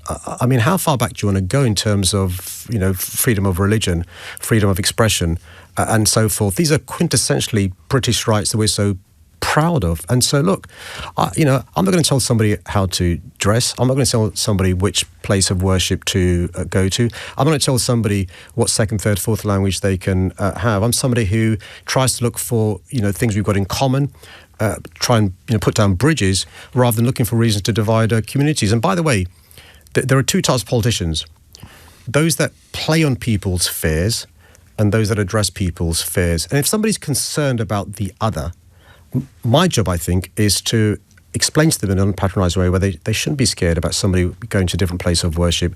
They shouldn't be scared if somebody doesn't want to drink. They shouldn't be scared if somebody wants to grow a beard or if somebody doesn't want to eat pork. And explain to them why that is the case without trying to force them to eat pork, to stop going to a mosque, or to shave their beard. Justin's been in touch. Can you confirm that you will not be running? And Justin adds, why can't you run again? So is it now a given that you won't be? Justin, this is not an attempt by me to try and get this campaign going for me to run 4th, 5th or a 6th term. It's simply, Justin, I think it's an indulgence for me to speak about my personal ambition rather than London's ambition. It's continuity and consistency. Londoners deserve to know whether or not you're going to be here for another term. Literally, going to try to win another. Some of my team are still trying to get a break from the last election that I fought. The last election is nearer than the next one. But Justin, I promise you this: ask me the same question again next year, and I'll give you an answer. When next year? When the next election is nearer than the last one. When's that? Sometime next year. Well, you must know. You must say. You would say. And can I have that scoop? Because I've had you in the studio for 10 years, and I've never had one big story off you. Can I have the story about whether or not you're going to run for Mayor of London? I want you to promise now. This is entirely unprofessional, self-interested, and a little bit needy, but I want that story. In my defence, James, I think it was with you that I unveiled that I was going to run for Mayor in 2015. And I think you told the cab driver on the way. You told everyone on the tube, didn't you? So I want that. I was like, stick that on a post-it note or something like that. Do you think it will be Labour versus Reform in the capital, given the way that the country's polling seems to be going at the moment? Well, I'm somebody who lived through. I was a member of Parliament the last time Labour was in government, and we had elections in London, all-out council elections. And my experience when Labour's in government and there are all-out elections in London is we do badly. Notwithstanding the brilliant Labour councillors we have. So this May, I think you will see, because we did so well 4 years ago, I think we won 60% of councillor seats. You will see Labour losing some seats this May. What I gently remind Londoners and those across the country is the way our government works is we've got a parliamentary democracy. You can't simply pull a lever and change things. You've got to pass legislation to bring changes in. So many of the reforms the new government's brought in since July 2024 are only now going to come in. So, for example, improving renters' rights, improving workers' rights, bringing in breakfast clubs, those families with more than 2 children receiving additional support through the benefit system. The childcare changes have already started. And so many of the benefits from a Labour government you may not feel yet, but you're going to feel them pretty soon, not least in April. Your energy bill has been reduced by £150. So I think this May's elections will be challenging, all elections in London. Come May 2028, I think things will have calmed down. I think people have seen through reform. People will have seen through the pre-used Conservative Party. And I suspect 2028... It's not very good for democracy. 2028 May will be an election where you could have, one of 4 potential parties with a successful candidate, particularly because we're going to return to the old system of having a second preference when it comes to voting for the mayor. Let's take another call. Thanks for that, Justin, that mischief making. The next caller, I think, is from South London as well. I think it's from Streatham, and it could well be Anil. Good morning, Anil. Morning. So Zipcar announced in late December that at the end of 2025, they were suspending operations in London as it was not economically viable for them to continue. They had or have the largest fleets of car available for sharing, and in my view, reduced car ownership and ultimately reduces pollution in London. And as someone who's clearly passionate about this and the reduction of car ownership, what did or are you doing to help prevent them from leaving? Yeah, thanks for your cracking question. For those that don't know, so we've got some really good, car sharing companies in London. Zipcar is one of many, and the idea is rather than owning a car, whenever you need a car, you simply go along and pay for the use of this car for hours or days. So, and we have been meeting regularly with Zipcar. Zipcar have left every other city in Europe. They've left Brussels, they've left Barcelona, they've left Paris, and they left them in 2019. Some time ago. They stayed in the UK, but left many cities in the UK, but stayed in London. Unfortunately, for a variety of reasons that I can't really go into on air, they are leaving London as well. We've spoken to the other operators who also run shared car ownerships because we're keen to support them. We've also spoken to the 32 boroughs who give up their space to these car ownerships to say, listen, if Zipcar leave, can you please, rather than replacing the space on the road with other forms of parking, reserve that space for other companies? And we're having good conversations with the councils who own those spaces. But they're going bust, aren't they? I mean, well, not going bust, but they're pulling out for financial reasons. So how would anybody else slide in? Is it an area for the public sector to get involved? There are 3 or 4 companies that operate in this space in terms of, but there are private companies, so the other companies as well. There are opportunities for other companies. The other companies are quite excited in relation to taking this opportunity. But the core of Neil's question is right. This encourages people not to own cars because they know where they ever need a car for a big shop or to go to. Blind Bike's taken a chunk out of it. There's a number of reasons why it's happened. And so without breaching confidences, generally speaking, competition's an issue in terms of e-scooters, e-bikes. Great public transport, particularly in the centre of our city. The cost of fuel, all these are issues and stuff. But actually, London was the one, city they were still operating in because, competition is a big issue. So watch this space. Is it going to affect you, Anil? Are you an enthusiastic customer? So I use the vans a lot. Yeah, I mean, that's the thing, isn't it? Because you've got something big that you need to move around. That's they reduce the cost. The great thing about a lot of these things, and you'll know this, you can hire it per hour rather than going somewhere centrally and hiring a van for a day or for a week. You can if you bought a new bed or whatever, you can hire and stuff. So they're incredibly useful. But it's another example of I'm afraid the downside of the cost of doing business, but also competition from other alternatives. Tracy Neeling next. Just before that, the new Chinese embassy. What's the Mayor's office's position on this? There was some Alicia Kearns making a very, very powerful case in the House of Commons this week for a lot more caution with regard to where it is, what it is, and whether or not it should be in close proximity to potential security threats and issues. So the planning application was determined by the London Borough of Tower Hamlets. It would have come to me as the Mayor. The government called it in. And that's not uncommon for big, complicated applications. The government can call them in. It's usually a decision for the Secretary of State for MHCLG, who's currently Steve Reed. So for reasons that you mentioned, Alicia Kearns and others have mentioned, I suspect the decision won't just be a planning decision. Other factors come into play, and you're alluding to, I suspect, national security and other concerns as and she was talking about crucial cables, a room in the embassy being within yards of crucial cables that are crucial to our infrastructure and access to things that they shouldn't have access to. Just sounding various alarm bells. Yeah, look, and those are. What do you something? I think all countries should have embassies in other cities, right? So even Iran? We've got a big embassy in Tehran, by the way. And one of the reasons of doing that is you can call the ambassador in and give him ticking off if you're unhappy with what he or she and their country are doing. Of course, we should have representatives in other countries and they in ours.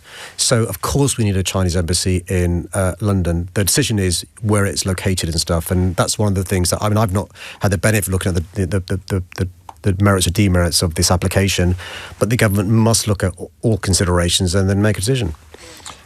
So another watch this space. But on that, listen. No, I know. There's some in America. I'm just saying it. No, there's some in America who are giving the impression we should have the Chinese having an embassy in London. That's ludicrous, right? And of course, there are geopolitical considerations, whether it's China or Russia or Iran. But of course they should have an embassy in our capital city. The issue is whether this is the right location for it. And that's one of the reasons why I welcome, the government giving due diligence and kicking the tires. And who in America is saying that? You'll have seen some of the lobbying from those close to President Trump against Prime Minister Keir Starmer and his government giving permission for this embassy location. It's sort of a Twitter talking point becomes an Oval Office. I think it's the mainstream media. Yeah. The lobbying that's been taking place. Let's crack on. Okay, the next caller is from Ealing. Tracy, thanks for your patience. Good morning. That's all right. Good morning, Sadiq. Good morning, James. Hello, Tracy. I'm just wondering if it's possible that there can be a change in legislation to ban playing music and videos out loud on public transport. Are you Sheila Fogarty in disguise? No, but I love Sheila, and I love how the stance she takes on this. It's a particular bugbear of Sheila's, but it is far from, she and Tracy are far from alone. It drives me nuts.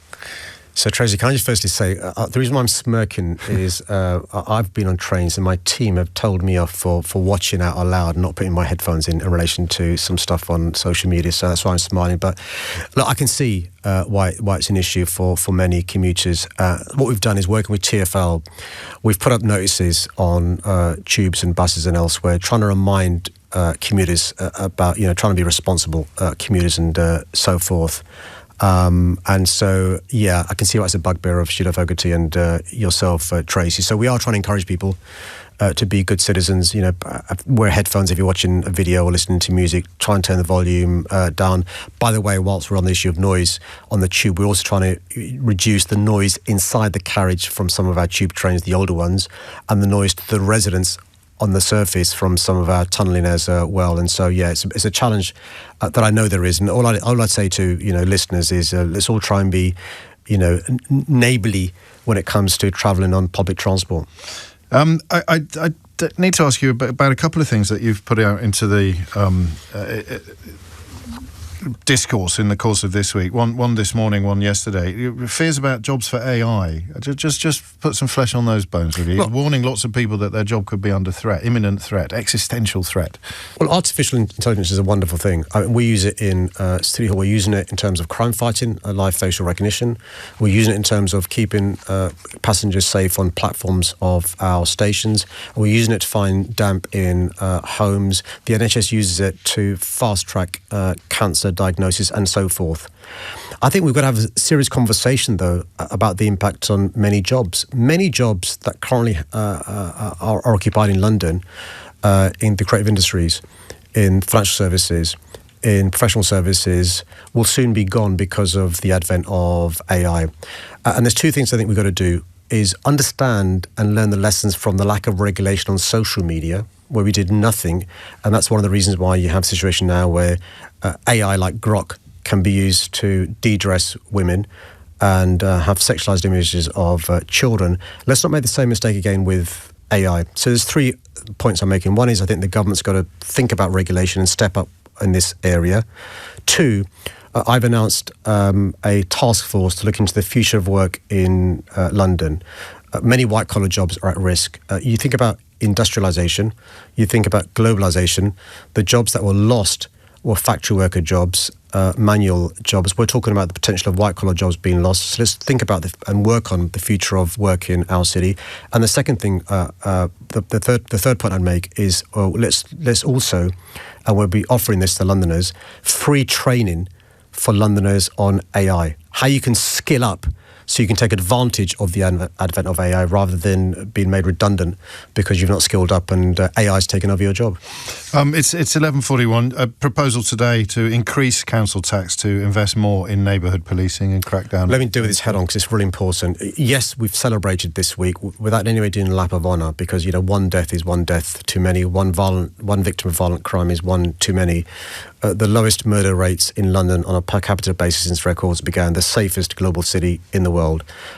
I'm really unhappy, though, about what we call high-volume crime. Somebody who's got a mobile phone has their photographs, their contacts, their messages, and when it's stolen, it's just awful. When you're the victim of a personal robbery, it's just awful. And so we've made progress reducing high-volume crime, personal robbery down. We've had doubling the size of the team in the West End, reducing theft by 25%, but it's still too high. So I've announced today that we will next year be raising council tax by £20. The vast majority of that money, £15, will be going towards teams to target those who are robbing and stealing our mobile phones. Jury trials. Is David Lammy right to get rid of them? I think jury trials are an intrinsic part of our... It's a simple question. It's a yes-no. It's a binary question. Is he right to get rid of some of them? there is an argument to reduce the scope of jury trials. That's why people get frustrated with politics. It's looking for a yes or a no. Well, no, but come on, it's the presumption in the question, James. Right. Look, I've got concerns about the proposals as they are. I'm somebody who spent 11 years being a lawyer.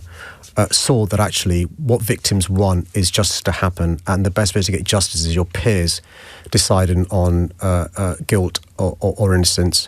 I've got huge respect for judges. I'm against judge-only trials for the most serious offences. I think drawing a line amongst those cases where there's a sentence of 3 years or above is the wrong line. Okay. I think there is an argument to do whatever we can to reduce the backlog. I think there are ways that you could reduce the backlog without removing jury trials in the blunt way the government's considering.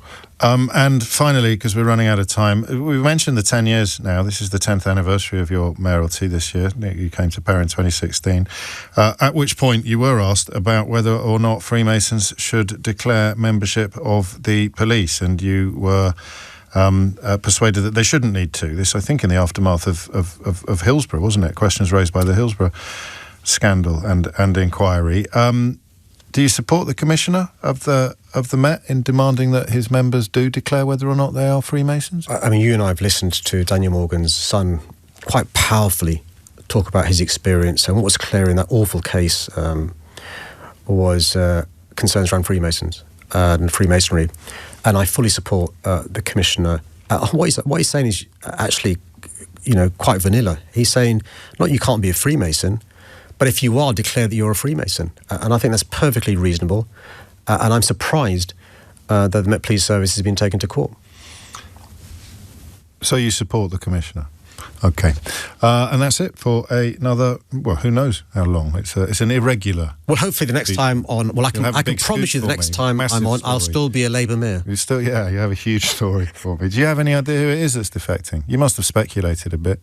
I think everyone is speculating a bit in relation to who it possibly could be. All I'd say in a polite way to... Who do you reckon? Go on. Who would you put... Who would you put... Listen, if you're somebody who is a member of Parliament and stood on that... Won't be a member of Parliament. And stood on that Labour manifesto, I don't see how you can possibly join... It'll be one of the people that the media go to who doesn't really represent Labour, but they want to pretend that they do, won't it? I'd say Maurice Glassman. Well, let's wait and see. I mean, listen. All I say is this: you've got a Labour government getting on with the business of trying to address real challenges people face, or people selling you pipe dreams. I don't know what I prefer. Sadiq Khan, Mayor of London, many thanks indeed. The time now is 11:45. James O'Brien on LBC. 11:49 is the time. You are listening to James O'Brien on LBC. I'm interested in the potential existential threat to the Tory party, but not enough to return to the territory of Robert Jenrick's defection. But do remind me next week that that's something that we might want to have a look at.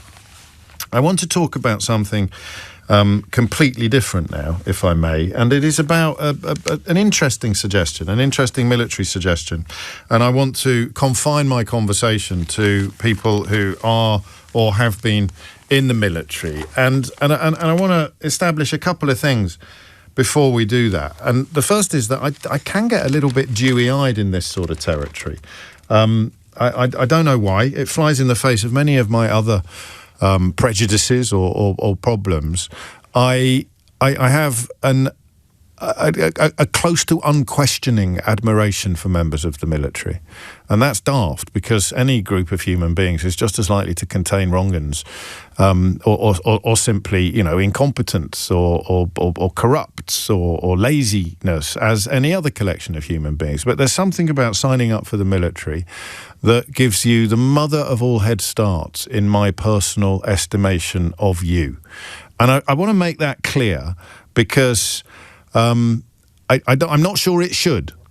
There are some people on the left who almost go in the opposite direction. They think that by dint of signing up for the armed forces, you automatically become a tool of colonialism and imperialist aggression. And I can understand the intellectual case for that argument as well. But I can only really tell you about the contents of my own conscience. And I have a fondness, a regard for the military in general and military veterans in particular that perhaps, I don't know whether or not it flies in the face of some of my other views and opinions, but it's there. And I want to establish that first and foremost.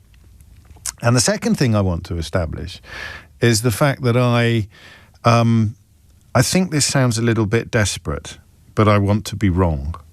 Retired troops aged 55 to 65, and this is in the Times, which sadly is lurching on some mornings ever closer to the nonsense that the Daily Mail has been, but not by coincidence either. They've hired a former deputy editor of the Daily Mail to edit it.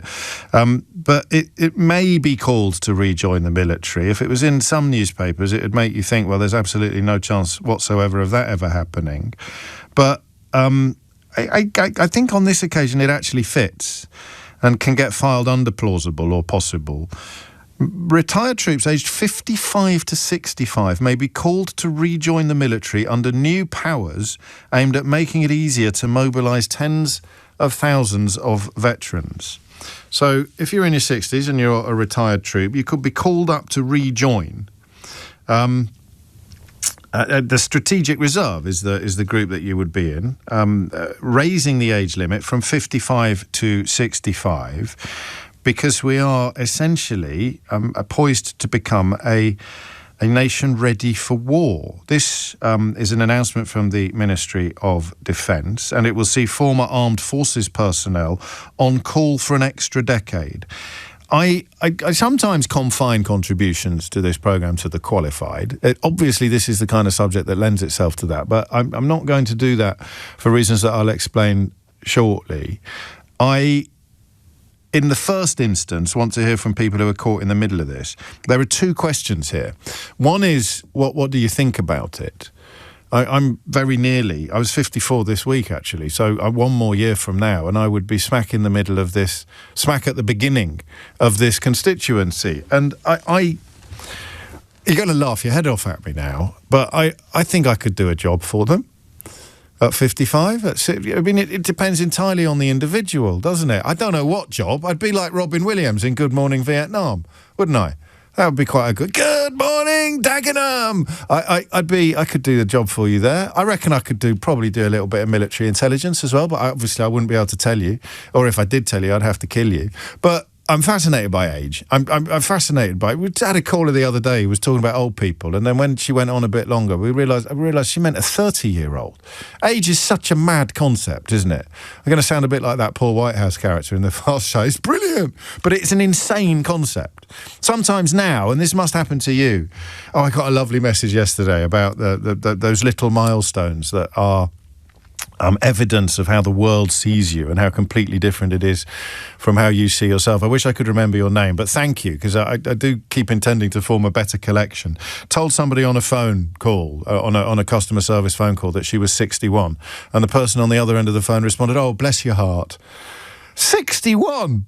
Oh, bless your heart. And so the age we are is meaningless, because you could find two people of the same age. I think Keanu Reeves is older than Nigel Farage. You can find two people of the same age who are so completely generationally diverse that the number becomes utterly meaningless. You then have the age you are and the age you feel. This is a particularly interesting area as well, because you probably think that you look or appear considerably younger than you actually do, whereas in reality you may appear older. So there's a weird sort of psychological hypnosis that goes on here. And then, of course, you've got the question of how you see yourself compared to how other people see you. So you could sit here at 60 and say, so Mark Francois probably thinks he could do a job for the military reserve, doesn't he? And yet the rest of us probably think that he would struggle, depending on what that job was. So I don't think you can confine it to people in the catchment area. I think everybody can have a view on this, because if you're aged between 55 and 65, you will know whether or not you would be of any use. And they're not going to let anybody sign up, are they? I don't imagine. You'd have to go through some sort of process. And even if you were on call because you'd only recently retired, if you put 13 stone on since you retired and you were being psyched out for the front line, they'd probably say thanks, but no thanks. I don't know. But the two questions, if they're not immediately obvious, are the meta, the sort of micro and the macro. So what do you think about this? And then the question that is potentially even more interesting is, why are they doing it? I mean, they are telling us up to a point why they're doing it, but knowing what you know, why are they doing it? The Defence Secretary can currently compel all non-officer veterans of the Army or RAF to take up arms during a crisis or national emergency if they've left within the past 18 years and are under the age of 55. It's 6 years for the Navy, but that's going up to 18, and the threshold at which he will be or she will be able to compel every non-officer veteran of the Army, the RAF or the Navy will be 65 years old. So if you have left within the past 18 years and you're under 65, the Secretary of State for Defence could call you up to... And then I'm afraid my ignorance becomes clear, because the only word I can think of is fight. They would call you up to fight. So there's three areas here that I need your help with, because one of the things that those of us who live on Civvy Street don't really understand about the armed forces is how big an operation it is and how many different things you do. So if you are over 55, what would you be called up to do? I.e., what job were you doing before you knocked it on the head less than 18 years ago? Because that will slightly change the idea that we're sitting here thinking that we're going to have geriatric Rambos running around, or I suppose in sort of lazy journalistic tropes 101, you'd start talking about Dad's Army now, or Mr. Mannering. But, I mean, if anything, it would be Granddad's Army, almost, in that category. But, of course, that makes a mockery of the reality of the military, where you're just as likely to be operating a radio as you are to be operating a gun. 0345 6060 973. What would you be called up to do? Number one. Number two, how do you feel about that? What is the psychological relationship with being a veteran and being on call? It's something I didn't know about until today. I had no idea that the threshold was 18 years. So I presume, but I'm obviously putting my hand out for you to tell me, I presume it's one of those things you don't really think about. I don't imagine it's ever happened, has it, really? Certainly not on scale, where somebody who has retired from the military in the last 18 years is called up to serve, is ordered in a way, compelled to rejoin by the Secretary of State for Defence. It would only happen at a time of war. Did it happen? I don't think it would have happened during the Falklands, would it? Or Gulf War II, or any of those things. So question number one, what would you be called up to do? Question number two, would you still be up for it? Would you still be up to it? And question number three, which is one that everybody can answer, is why are they doing this? Some of the answers to that question will be obvious, some will not. And underpinning that question is the suspicion that it all sounds a little bit desperate. So what would you be doing? How would you feel about that? Stroke, would you be up to it? 0345 6060 973. Why is the government doing it? And should, I'm afraid to bring Dad's Army into the conversation, should we actually panic, Pike, about what this says about our broader military capability? Go on, fill your boots. James O'Brien on LBC. It's after 12 and you are listening to James O'Brien on LBC. It does happen. It has happened before. It happened, I think, with Iraq, according to one of my texters, and indeed with the Falklands. Does it mean that you live in a sort of state of fear? I'm getting some fascinating texts through, actually. I'll share some of those with you as soon as I can. I have a bunch of questions, and I may add to the list, but it's all underpinned by that, I don't think it's an admission, by that observation earlier that I have an irrational regard for the military, for military veterans. I think because of empathy, actually, because you can imagine yourself in certain situations and you think, I hope I would do what is right. But to sign up for it in the knowledge that this is who you are and what you want, it just always struck me growing up and as an adult as admirable. But doesn't necessarily mean that we should welcome news that we are now so reduced and diluted militarily that we're going to have to take people up until the age of 65 in the event of us ever going to war again. Colin is in Belfast. Colin, what do you reckon? Hi, James. In answer to your question, your three questions, I think I would be likely to be called up to undertake jobs that would enable others who are full-time regular officers, soldiers, to go and do other things closer to the front line. Are you saying this from a position of knowledge, or are you speculating? Well, I was when I retired from the army, I retired as a battalion commander, and so I decided for a bunch of personal and professional reasons to move on. I'd sort of done my bit, so I'd served 28 years. Wow. So I suppose from a position of knowledge, although it never happened to me or to anyone that I was serving with, I think the point would be that the world's a very dangerous place currently, James, and the next war won't be a war of choice. It's likely to be a war that may lead to requirement for people to do stuff for national survival. I'm going to go full nerd this hour. Okay, just to keep you and everybody else abreast of developments. I'm going to go full nerd because I find it all fascinating, and I accept that not everybody does, but what's the point of having a job like this if you can't indulge your inner nerd a few times a year? So you'd have had hundreds of people under you when you were a battalion commander. Yeah, about 600, I think. And probably a lieutenant colonel, were you? Or yes, I was indeed, yeah. So I mean, what sort of back room job would you do? You seem to me to be supremely overqualified for doing anything other than being a battalion commander. Well, of course, you build up knowledge and understanding and experience in military planning, in things like that. So operations rooms tend to be populated by, in my day when I served in Iraq and so forth, and even in Afghanistan, people who were perhaps part-time officers, so through the reserves in those days, and then they could man operations rooms, and I would be qualified to do that because I would understand the environment, so to speak. I suppose without a great deal of training, I'd be able to get up to speed in order to man an operations room, but not just that type of thing. I think operational planning, so planning logistics, planning operational movements, planning all sorts of things. Again, people, the experience that myself and lots more like me had or have would be able to undertake operational planning. Again, that would free up people who are currently in the organisation, to go further forward and to do that perhaps in a forward headquarters.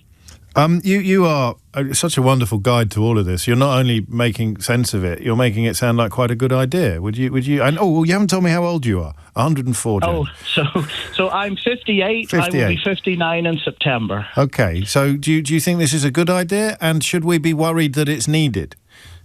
Interesting, because as I was listening to the news there, I was thinking about that. I think, because I left for a whole host of reasons, like I say, that I won't bore you with, but I think, as I sit here today, it would make me go from feeling impotent to feeling important, if that makes sense. So as I watch the world become an ever more dangerous place, which is heartbreaking, actually, I feel a bit impotent because, my day's gone, and I see that for various reasons that we're all fully aware of, that the military had been hollowed out, and now those that are holding the ball, so to speak, have to do their best to get it up to speed, ready to face these threats that might threaten our whole way of life in a way that hasn't happened for quite a while. And as I say, I never thought I would put a uniform in again, but I get cross thinking about Mr. Putin and what he's doing and how he thinks he can treat the West, and that makes me feel quite impotent. And if I was able to do something that was a help to the national effort, then that would be a good thing, wouldn't it? Yes, it absolutely would. And I mean, I've got a clear-eyed analysis of the situation as well.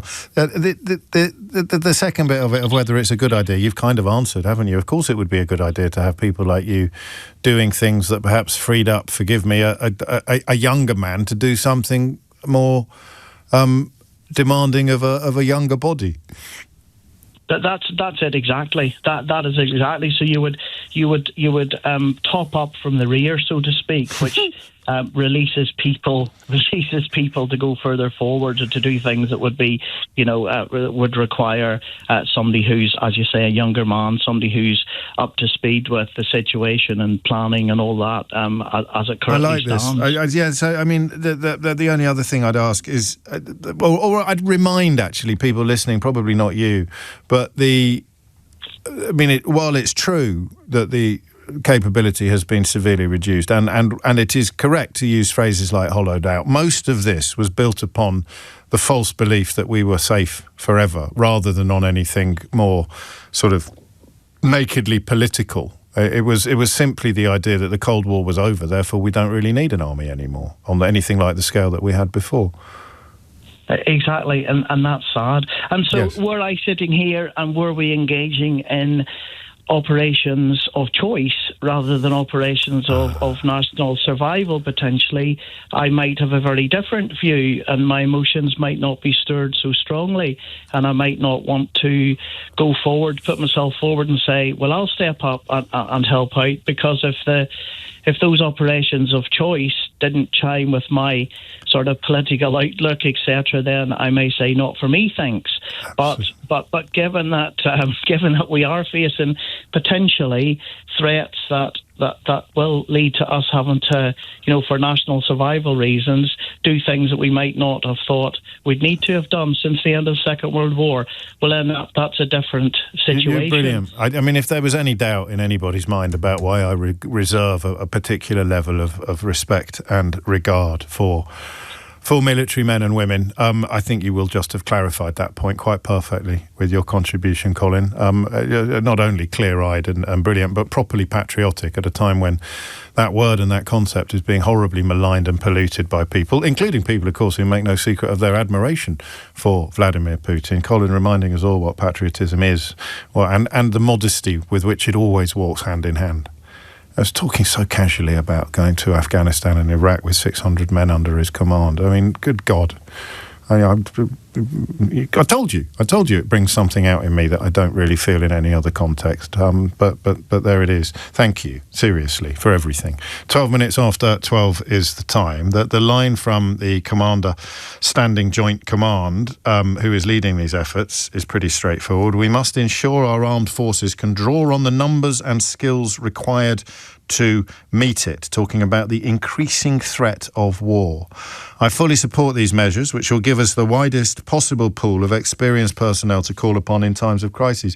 Do you know, I almost in the last hour could have done it that way round. How at a time of increasing threat of war are we, as a country, minded at the moment to back a man who has made no secret of his admiration for Vladimir Putin, who has had actual traitors in high positions in his party, and who has done more to oppose European unity and the creation of a European army than anybody else alive. It's insane, right? I mean, I went bonkers enough explaining how insane everything was politically on the domestic front, but begin for a minute to think about the international front and the fact that Farage is currently having his 15 minutes, and it may well be extended to a lot more, when the reality of war with the politician he admires most in the world is increasing at such a rate and to such an extent that the actual army now feels the need to massively increase the pool of veterans that it can call upon.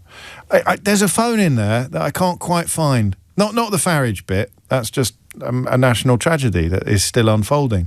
But the bit about how keenly we feel what Lieutenant General Paul Griffiths describes as the increasing threat of war.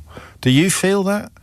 I mean, we talked a lot after the invasion of Ukraine about it, and it was people in Baltic states who were most concerned. Subsequently, when we talked about Greenland, it is, and Polish people feeling that it could all happen again. I don't think British people have felt that. Possibly not since 45, but certainly not since the 70s when I was born. We've never really felt that it could all happen again. War in Europe, European war. Even when Putin went into Crimea, I don't think that there was any real jeopardy involved for the rest of Europe outside of those countries. Well, how smug does that sound, really? But now, here, on this little island in the middle of the Atlantic Ocean, the army feels the threat is real enough to tell 64-year-old men to stand by their muskets. How does that make you feel? And if you're one of them, how does it make you react? It's coming up to 12:15. A lot of love coming in for Colin, although I suspect, as you do, that he is the sort of man for whom that sort of sentimental admiration would wash over him more or less unnoticed. But I want you to know about it anyway. It is 12:15. James O'Brien on LBC. 60 minutes after 12 is the time. I just want to make sure Colin doesn't queer the pitch for us by being such a stand-up bloke. If you think this is a rubbish idea, please ring me and tell me. If you greet the news that the army is going to put 55 to 65-year-olds on standby to be called up in the event of a military necessity, then you need to tell me why you think it's an absolutely terrifying notion, possibly with reference to your own knees. 0345 6060973 is the number you need. So I'm just going to illustrate I don't know whether this is proof of why I would be rubbish, but I was just attempting to persuade Eleanor and Keith that I would actually be quite useful in the case of an international emergency. And obviously my patriotism is unquestioned. I demonstrate it by wanting what's best for my country, as opposed to putting tatty flags on local lampposts. It's a weird little dichotomy, but I suppose if we're looking for cannon fodder, the latter category could be put at the front of the queue. So I was trying to explain to Eleanor and Keith why I am definitely somebody that the military should consider for a sort of intelligence role behind enemy lines. And I reminded them of the time that I did the assault course at Sandhurst, the officer training school. Unfortunately, I described it as the obstacle course. So that might be proof that I am having a bit like wearing a comedy outfit, like on It's a Knockout and running. So I said, I did the obstacle course at Sandhurst, as if that would persuade them. And I did it successfully.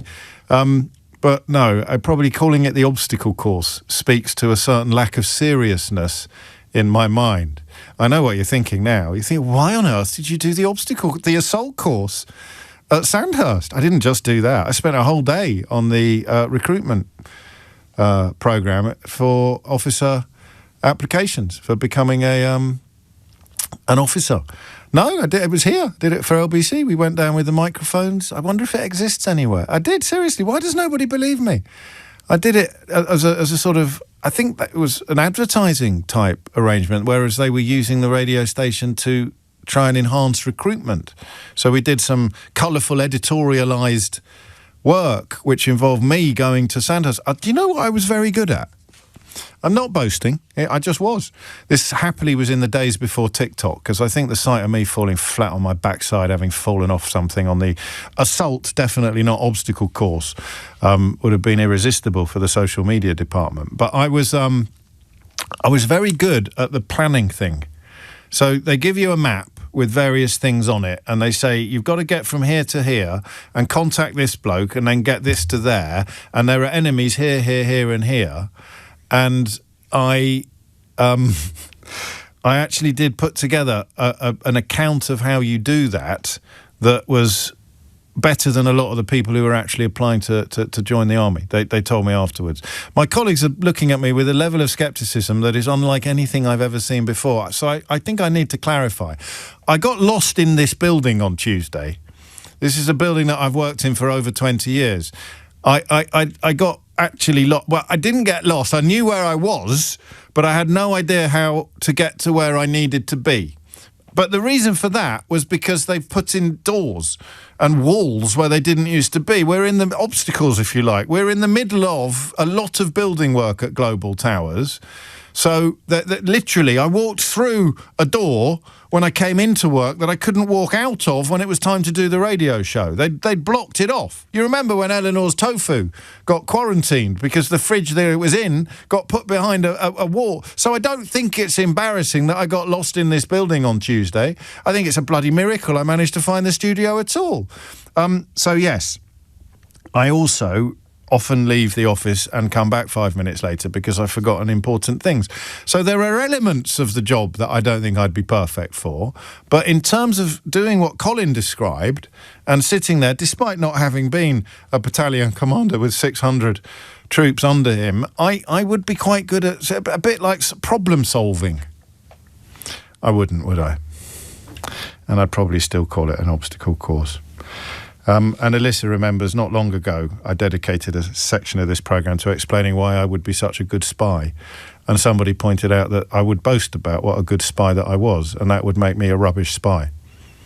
And I couldn't argue with that. I think post-therapy I've become a bit less boastful, so I might be able to modestly get on with, but I'd have to tell you, wouldn't I, at some point? I'd be on it, it'd be a Friday, I'd be feeling a bit demob happy, I'd have that little sensation in my stomach where I think, oh, the rules don't apply to us, we're doing great, this is the show that breaks all the rules. Let me tell you about that time that the Foreign Office asked me to undertake quite an important mission when I was on holiday in Greece.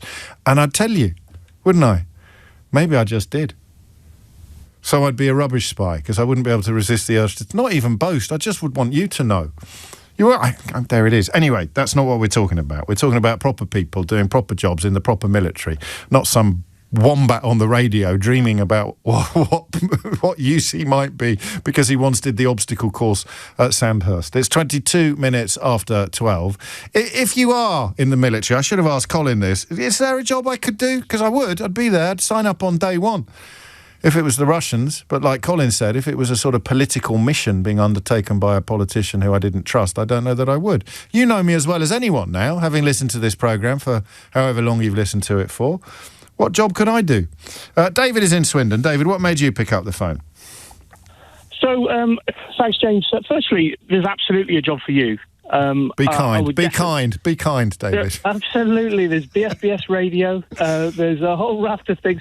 No, someone with your experience, certainly media ops, yes, albeit in the rear, would certainly be an absolute requirement in terms of how that's managed and how media ops is implemented forward in the front line within the communities, wherever the base of operations is. Nice. So absolutely there'd be a job with someone of your experience. Thank you very much. I feel better now. After 25 years, I'm now 50. I left the army 3 years ago. Right. Is this a good idea? It's absolutely workable. I think aspects of it, based on individuals, I think it could have credence. I think there's people there that could be put in jobs that matter, for sure. And as Colin said, and he articulated himself very well, absolutely pushing from the rear, so the qualified and trained personnel that are currently in the home base can push forward into the front line. That makes absolute sense.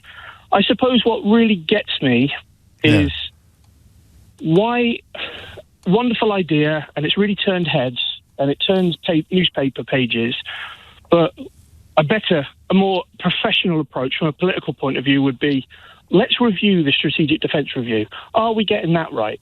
What's our equipment look like? What does defence procurement actually do? It's not either or, is it? I think they are doing that. No. Well, sure. But from my point of view, I look at that as a serving soldier and I think, who the hell said that? What's a pointless... All they're trying to do is turn heads. Really, there's so much more bigger issues at stake here. And you can have this wonderful idea about sending 65-year-old people out, into potential combat. But actually, if we haven't got the equipment there available to actually deliver it, then we're always going to be on that back foot. There are other issues. Do you know what you've just... This is absolutely brilliant. This is going to be one of my favourite calls of the week, and it's nearly over. So that's a much bigger compliment than it would be at 12:25 on a Monday, David. I hope you appreciate that. But because now that you've given me a little bit of a bit of a bounce in my studio step by genuinely and persuasively arguing that there is a job I could do. How about try this? No, wait. But what if this is the job I would do? What if this story, while everything you've just said about it is correct, is actually designed to sow in the minds of the public an increasing realisation of the peril that we're facing? So we're having this conversation, albeit in ways that you professionally and understandably find irritating. But for the average Joe, there will be an awful lot of people listening to this going, crikey, really, things are getting that bad? The army is that worried about potential threats, about the increasing threat of war. And that, if I was in my office as the head of PSYOPs, the head of psychological manipulation, that is what this story is designed to do, David. Ha ha! Absolutely. And it's working, because I'm more frightened than I was yesterday when I didn't know about this. It must be noted that war with some of the emerging threats now, which are on a much larger scale, are far different from that which would have seen in Iraq and Afghanistan. Yeah, for sure. So when you need air supremacy, you need armour on the ground. Okay, when both fighting forces have those capabilities, it's a very different space. And what concerns me is that this is a distraction. Really, it's a throwaway comment, distraction, trying to come up with some pathetic political plan. I'm currently in. No, but you're not listening to me. It can be all of those things, but it's making the public realise that the threat of war is increasing. And how else would you do that but than by announcing something quite all those things you just said about this story? It's a brilliant idea. It's a brilliant bit of comms, because everybody listening is absorbing by osmosis the knowledge that the threat of war is increasing, while reacting either positively or negatively, in your case largely negatively, to the way that the story has been presented. It's not the headline that matters, it's the reason. It's not even the policy that matters, it's the reason for the policy that my colleagues in the communications department, can I be in the secret communications department, please? My colleagues in the secret communications department have now fostered this among the public consciousness. No, I agree. I understand what you're saying. You're absolutely right. And well, that's why I've got this job, mate. That's why I've got this job, and you just do the fighting. I just feel like the message was the wrong message. Maybe. Can you talk to me a bit about being on reserve, being in the reserve forces, about how fit for purpose that system currently is, and how? I mean, are you in it? Do you do it? No, so tragically, and this is another thing that worries me. So there's been a lot of talk over the last 5 years about how difficult it's been to re-establish our reserve forces. And when we look at numbers across the armed forces, they take into account what they currently have in reserve. So you sign a contract at the end to say that you have to give over a number of years to be called up for whatever. Those, managing those individuals that disappear to all corners of the world or all corners of the UK, is proving continuously difficult. Yes. Most people, like myself, take my pension at the end of it, and then I just want to disappear. Right. So I'm not convinced that they've got that right. They make this bold statement. I actually signed up for the reserves. I went onto the website and I applied to my local careers office, albeit they weren't in the same trade or arm that I'd previously been in. Me after 25 years, I went from private soldier to captain. Wow. And they had no position for me. Oh, really? Really? Yes. Do you understand why? Well, because of my trade, I was in logistics. Yes. Deployed numerous times. Absolutely deployed with. Ended my career on really amazing terms, a fantastic career. And it was because they were so one-directional. Oh, this is the job we need, and this is the person we need with these qualifications to fit into it at this rank. And I said, well, that's crazy. I've got 25 years of experience, and I've deployed 8 times to the desert, and you don't want me. Wow. I then moved away from it. I'm currently now in defence acquisition, in defence procurement. And I can see some of the difficulties that's being faced there by, the fight that the front line are having with their equipment on a daily basis. And that fully explains why you're largely unimpressed by the nature of this announcement, albeit that my sincere defence of that against you is that you two things can be true at the same time. Can I ask you a personal question? Certainly. Were you hurt when the reservists told you they had no use for you? Yes, but it was one of many hurts, actually. Okay. I kind of desensitized from it. Right. And the reason part of that is when those planes took off from the airport in Afghanistan, for the last time, some of my friends were actually in the logistics aspect that were actually on those crews. You mean when we were evacuating? Correct, yes. Yeah. And the manner with which that whole escapade took place over it was close to 8 months, I think it took end to end, didn't it? I sort of gave up on being too emotional about where some of the political decisions were being made and who was making them, because I was starting to dwell on them, so I left them behind. Yeah. And then I just turned the radio on and heard you today, and I thought, no, I've got to call in. I'm glad you did. I'm desensitized by it now, and actually what does the future look like? I don't think there's any particular party at the moment that will make any different decisions. I suppose there's a part of me that wants him to say, don't just say something like that. Say something like this. Really look at the real issues that we've got. And don't get me wrong, numbers are a real issue. But there's a whole raft of equally important stuff too. You've covered so much territory. Some of it is as you will know, but some people listening may not, endorsed by things that are already known. 2024, just 2 years ago, the Times reported that former soldiers expected to fight in the event of war, which, as you've explained to us, won't be all of them, were missing because the army didn't have up-to-date records. And speaking of what they could do differently, in Estonia, every reservist, and this is speaking to the fact that they had no use for you, every reservist has a predetermined wartime position and an obligation to update their contact information. Absolutely, yeah, and I do it religiously, but when I want to go into the reserve services and potentially put uniform back on at a weekend and on training evenings during the week, whilst maintaining a job myself, their administration is not particularly well aligned. Clearly. So it's if they can't get that right, how can they mobilise 55-year-olds? So it's all very well and good announcing this thing, and it does, for good or for ill, in the nature of our discourse and our media, it gets attention, but what really needs the attention, and the attention urgently, given that the whole conversation is built upon the increasing threat of war, is, oddly enough, given what David did for 25 years in the army, is the logistical side of things, not the it's not propaganda quite, but it is I mean, propaganda can be a positive thing as well as a negative thing, but it's a nice story, but it perhaps masks some rather nasty truths, and David has highlighted that quite perfectly. What a brilliant brace of callers we've had so far on a subject that wouldn't automatically have made you think that we were going to get them. Here's Amelia Cox with your headlines. James O'Brien on LBC. 12:36. Almost at the moment, there's a couple of minutes separating them, that we heard in a news bulletin a reminder of something that the Mayor of London said to me earlier today about people in the United States being fearful of a tap on the shoulder from the so-called immigration operatives.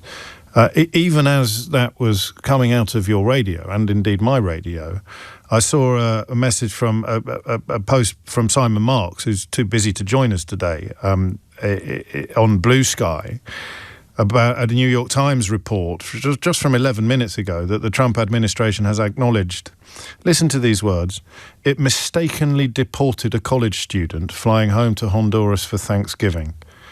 The government is yet to move to drop the case.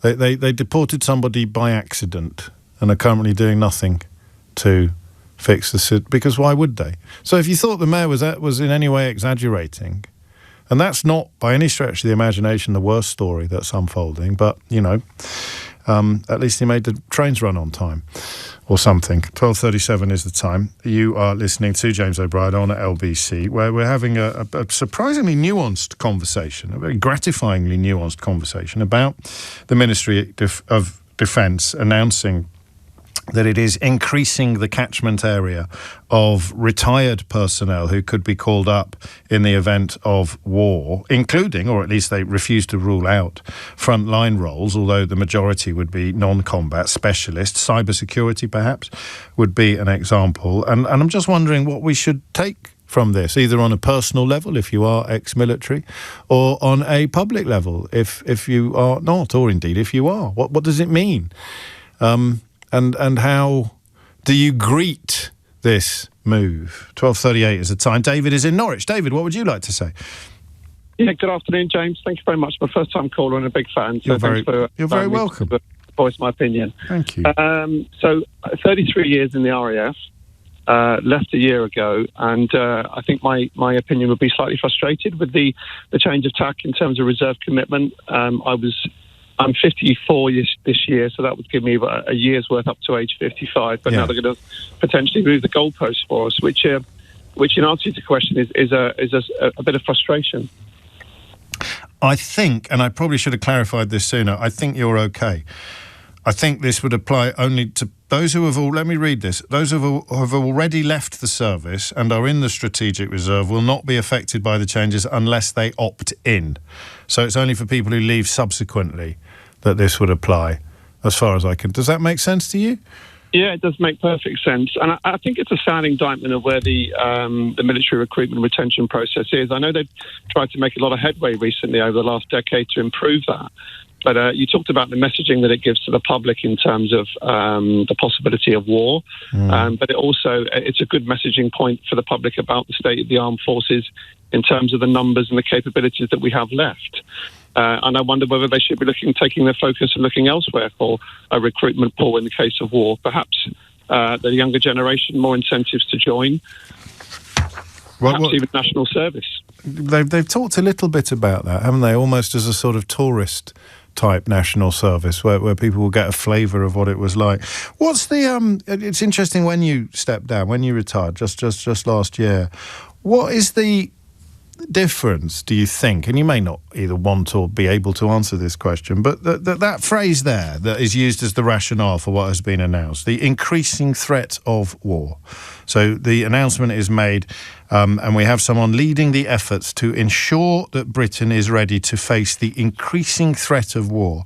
What do you think the difference is in the perception of that threat among people in uniform, which you were a year ago, compared to people not in uniform, which you are now? So if you're in service, I'm going to say that your understanding of the threat of war is probably clearer and much bigger than the rest of us, or not?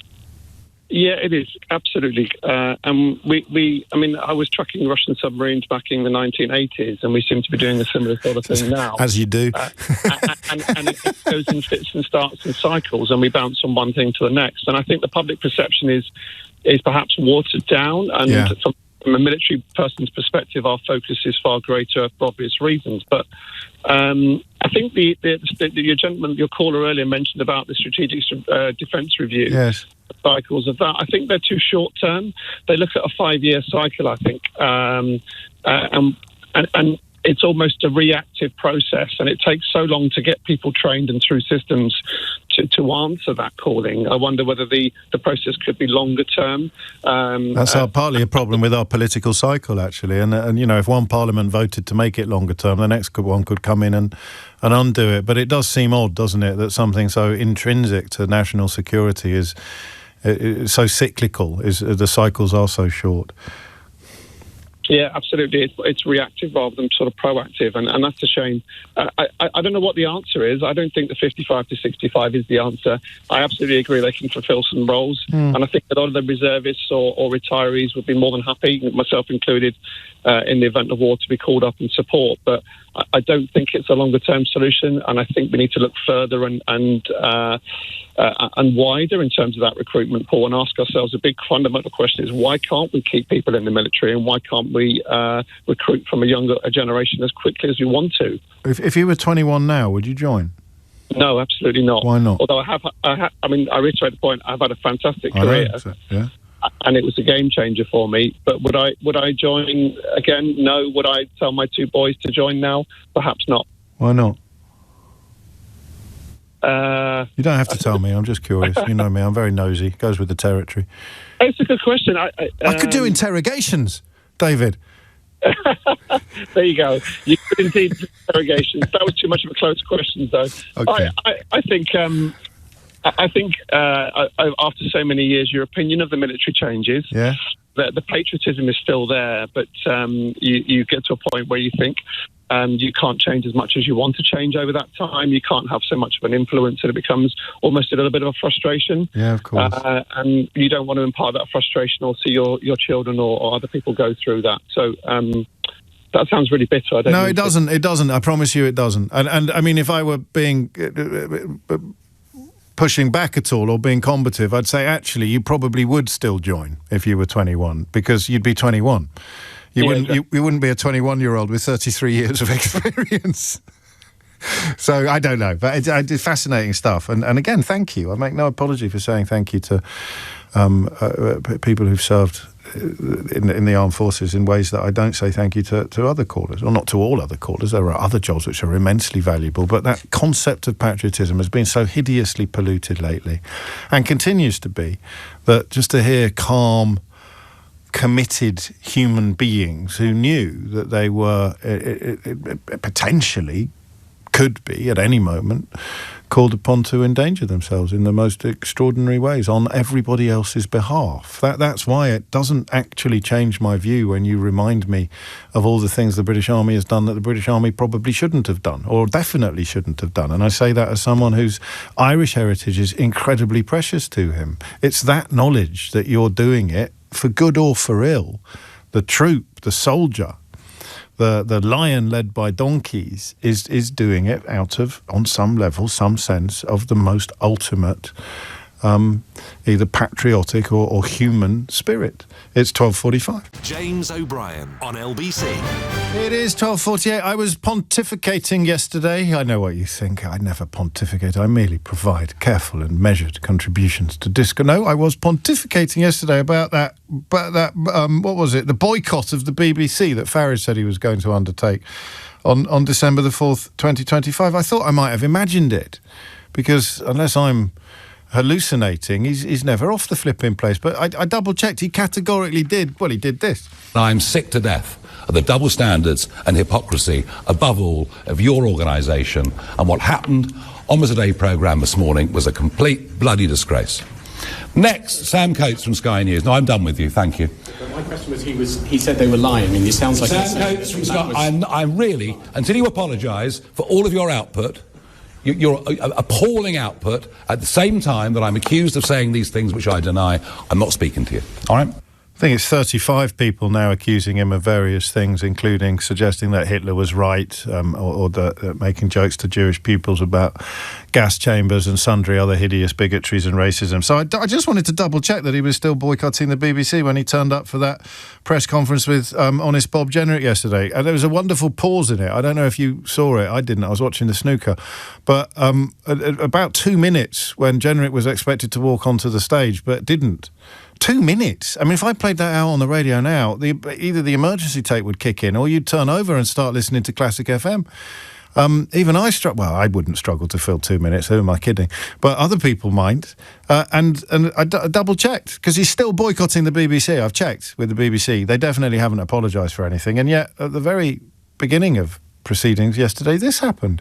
We have a list of questions. We're going to begin with Chris Mason, BBC News. Well, either very forgetful or a massive liar. I don't know which it would be. I'll let you decide. Back to matters military. Barry is in Newton Le Willows. Barry, what made you pick up the phone? Jeepers, James, you don't half waffle on. Anyway, all he needs now is to say fake news, isn't it? That's Farage. No, you've got plenty of time. Go on. What did you want to say? All he needs to say next, that Farage fella is fake news, isn't it? And then be online with his mate over the pond. You're not wrong. But basically, I understand what David said earlier on, saying it's a ridiculous message. But basically, what they're doing is they're making it, they're normalising it, aren't they? You know, like that idiot over there keeps saying, like, we're going to take over Gaza, getting into the med of the... So you normalise it. We're taking over Greenland, so people start talking about it, so they're normalising it. Yeah. So they're just normalising it to get into people's heads, as you said, that we're closer to water, whatever. But in a positive way, as in this is true, whereas the same tactics are used to do bad things, but this is being used to do a good thing. Exactly. So it's put in people's minds, and then, like Ellen has said before about, I don't think all the young people are not going to turn up. Do you know what I mean? They'll go. If they see the situation is so dire, they'll say, yeah, I'm in there. And like also, she said about all the people going into full roles. We have a reunion every couple of years, so that me and the lads have joined up together, and we talk about the youngsters in the jobs that we're doing now. We say, oh, they're this, they're that, the other. Yes. But they're doing professional jobs. You know what I mean? And we could go in and do the backroom stuff, like your colonel said before. You know what I mean? And release the guys like I was in comms, so I go in a comm centre in England, and they go on a comm centre on a ship. You know what I mean? Or closer to wherever. That's what we do. We do it as a drop of a hat. You know what I mean? Yes, exactly that. Exactly. And most people, and I don't know whether I'm speaking broadly here, but I think I am.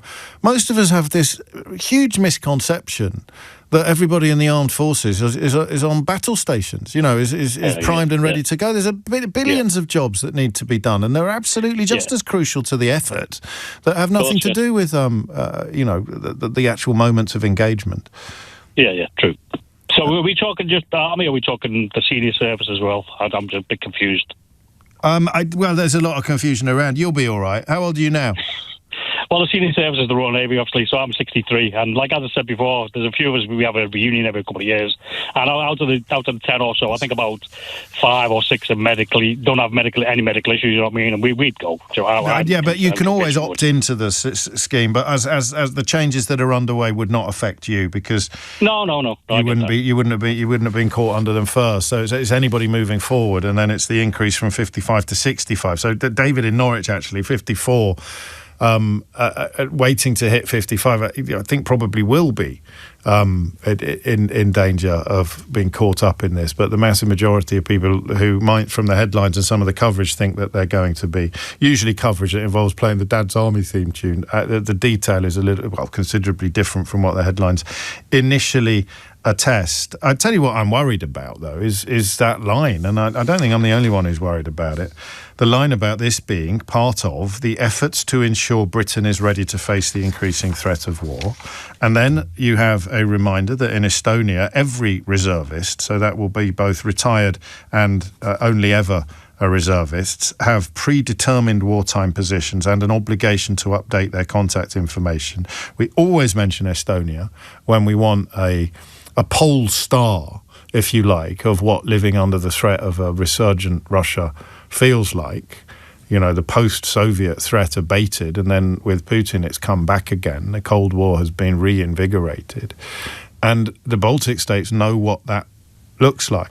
They know what that means. They know what that feels like. So Estonia is the canary, if you like, down this particular coal mine, and yet the UK is keen to ensure that the country is ready to face the, quotes, increasing threat of war. And I don't know that the public is yet picking up on that. If it did, if the country really was aware of how concerned the people that know such things are about the possibility of more Russian aggression, then our opinion polls would probably look a little bit different politically at the moment. I mean, they'd have to, wouldn't they, unless everybody else shares Nigel Farage's very warm view of Vladimir Putin and the Kremlin.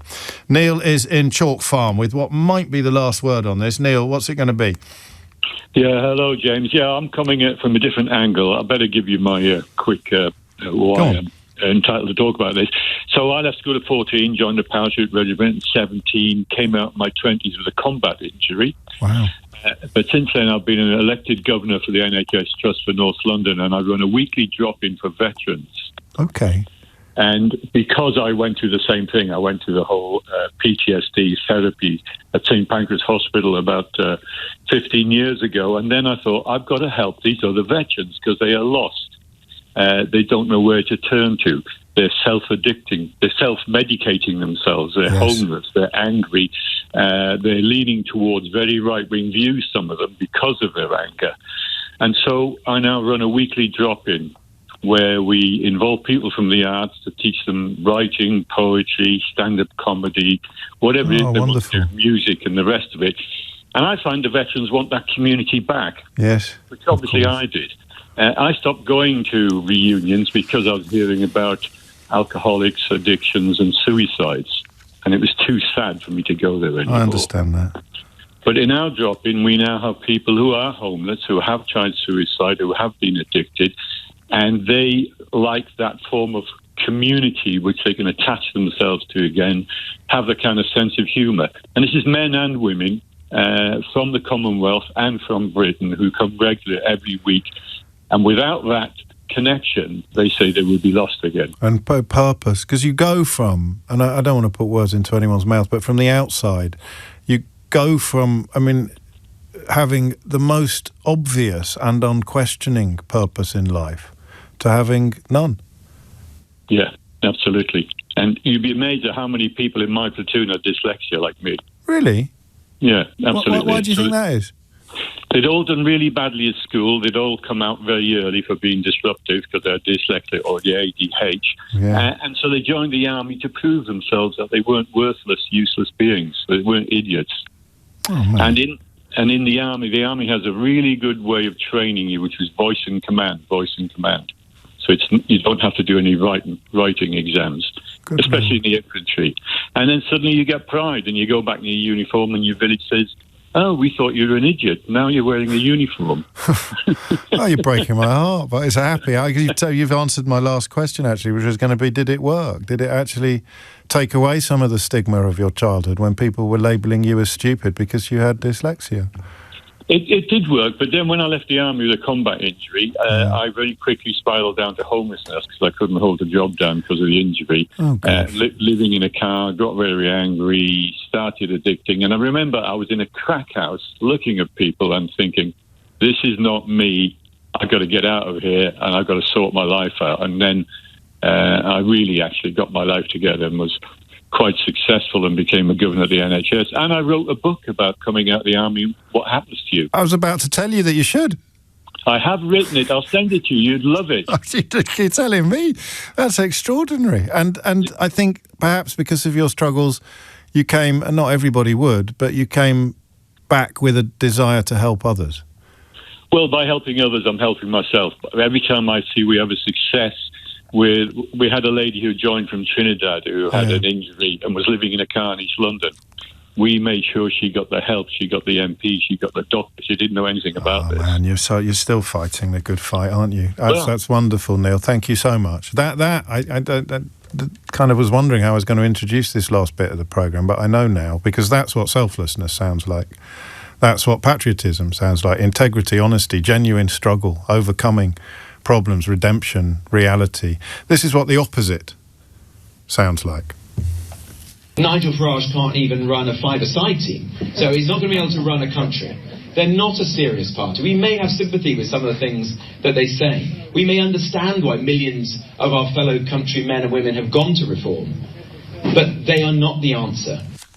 Robert Jenrick there in a little bit of footage unearthed by the Daily Telegraph, displaying what I suppose will become known if he sticks around for long enough, become known to future generations as blatant barefaced Jenrickism.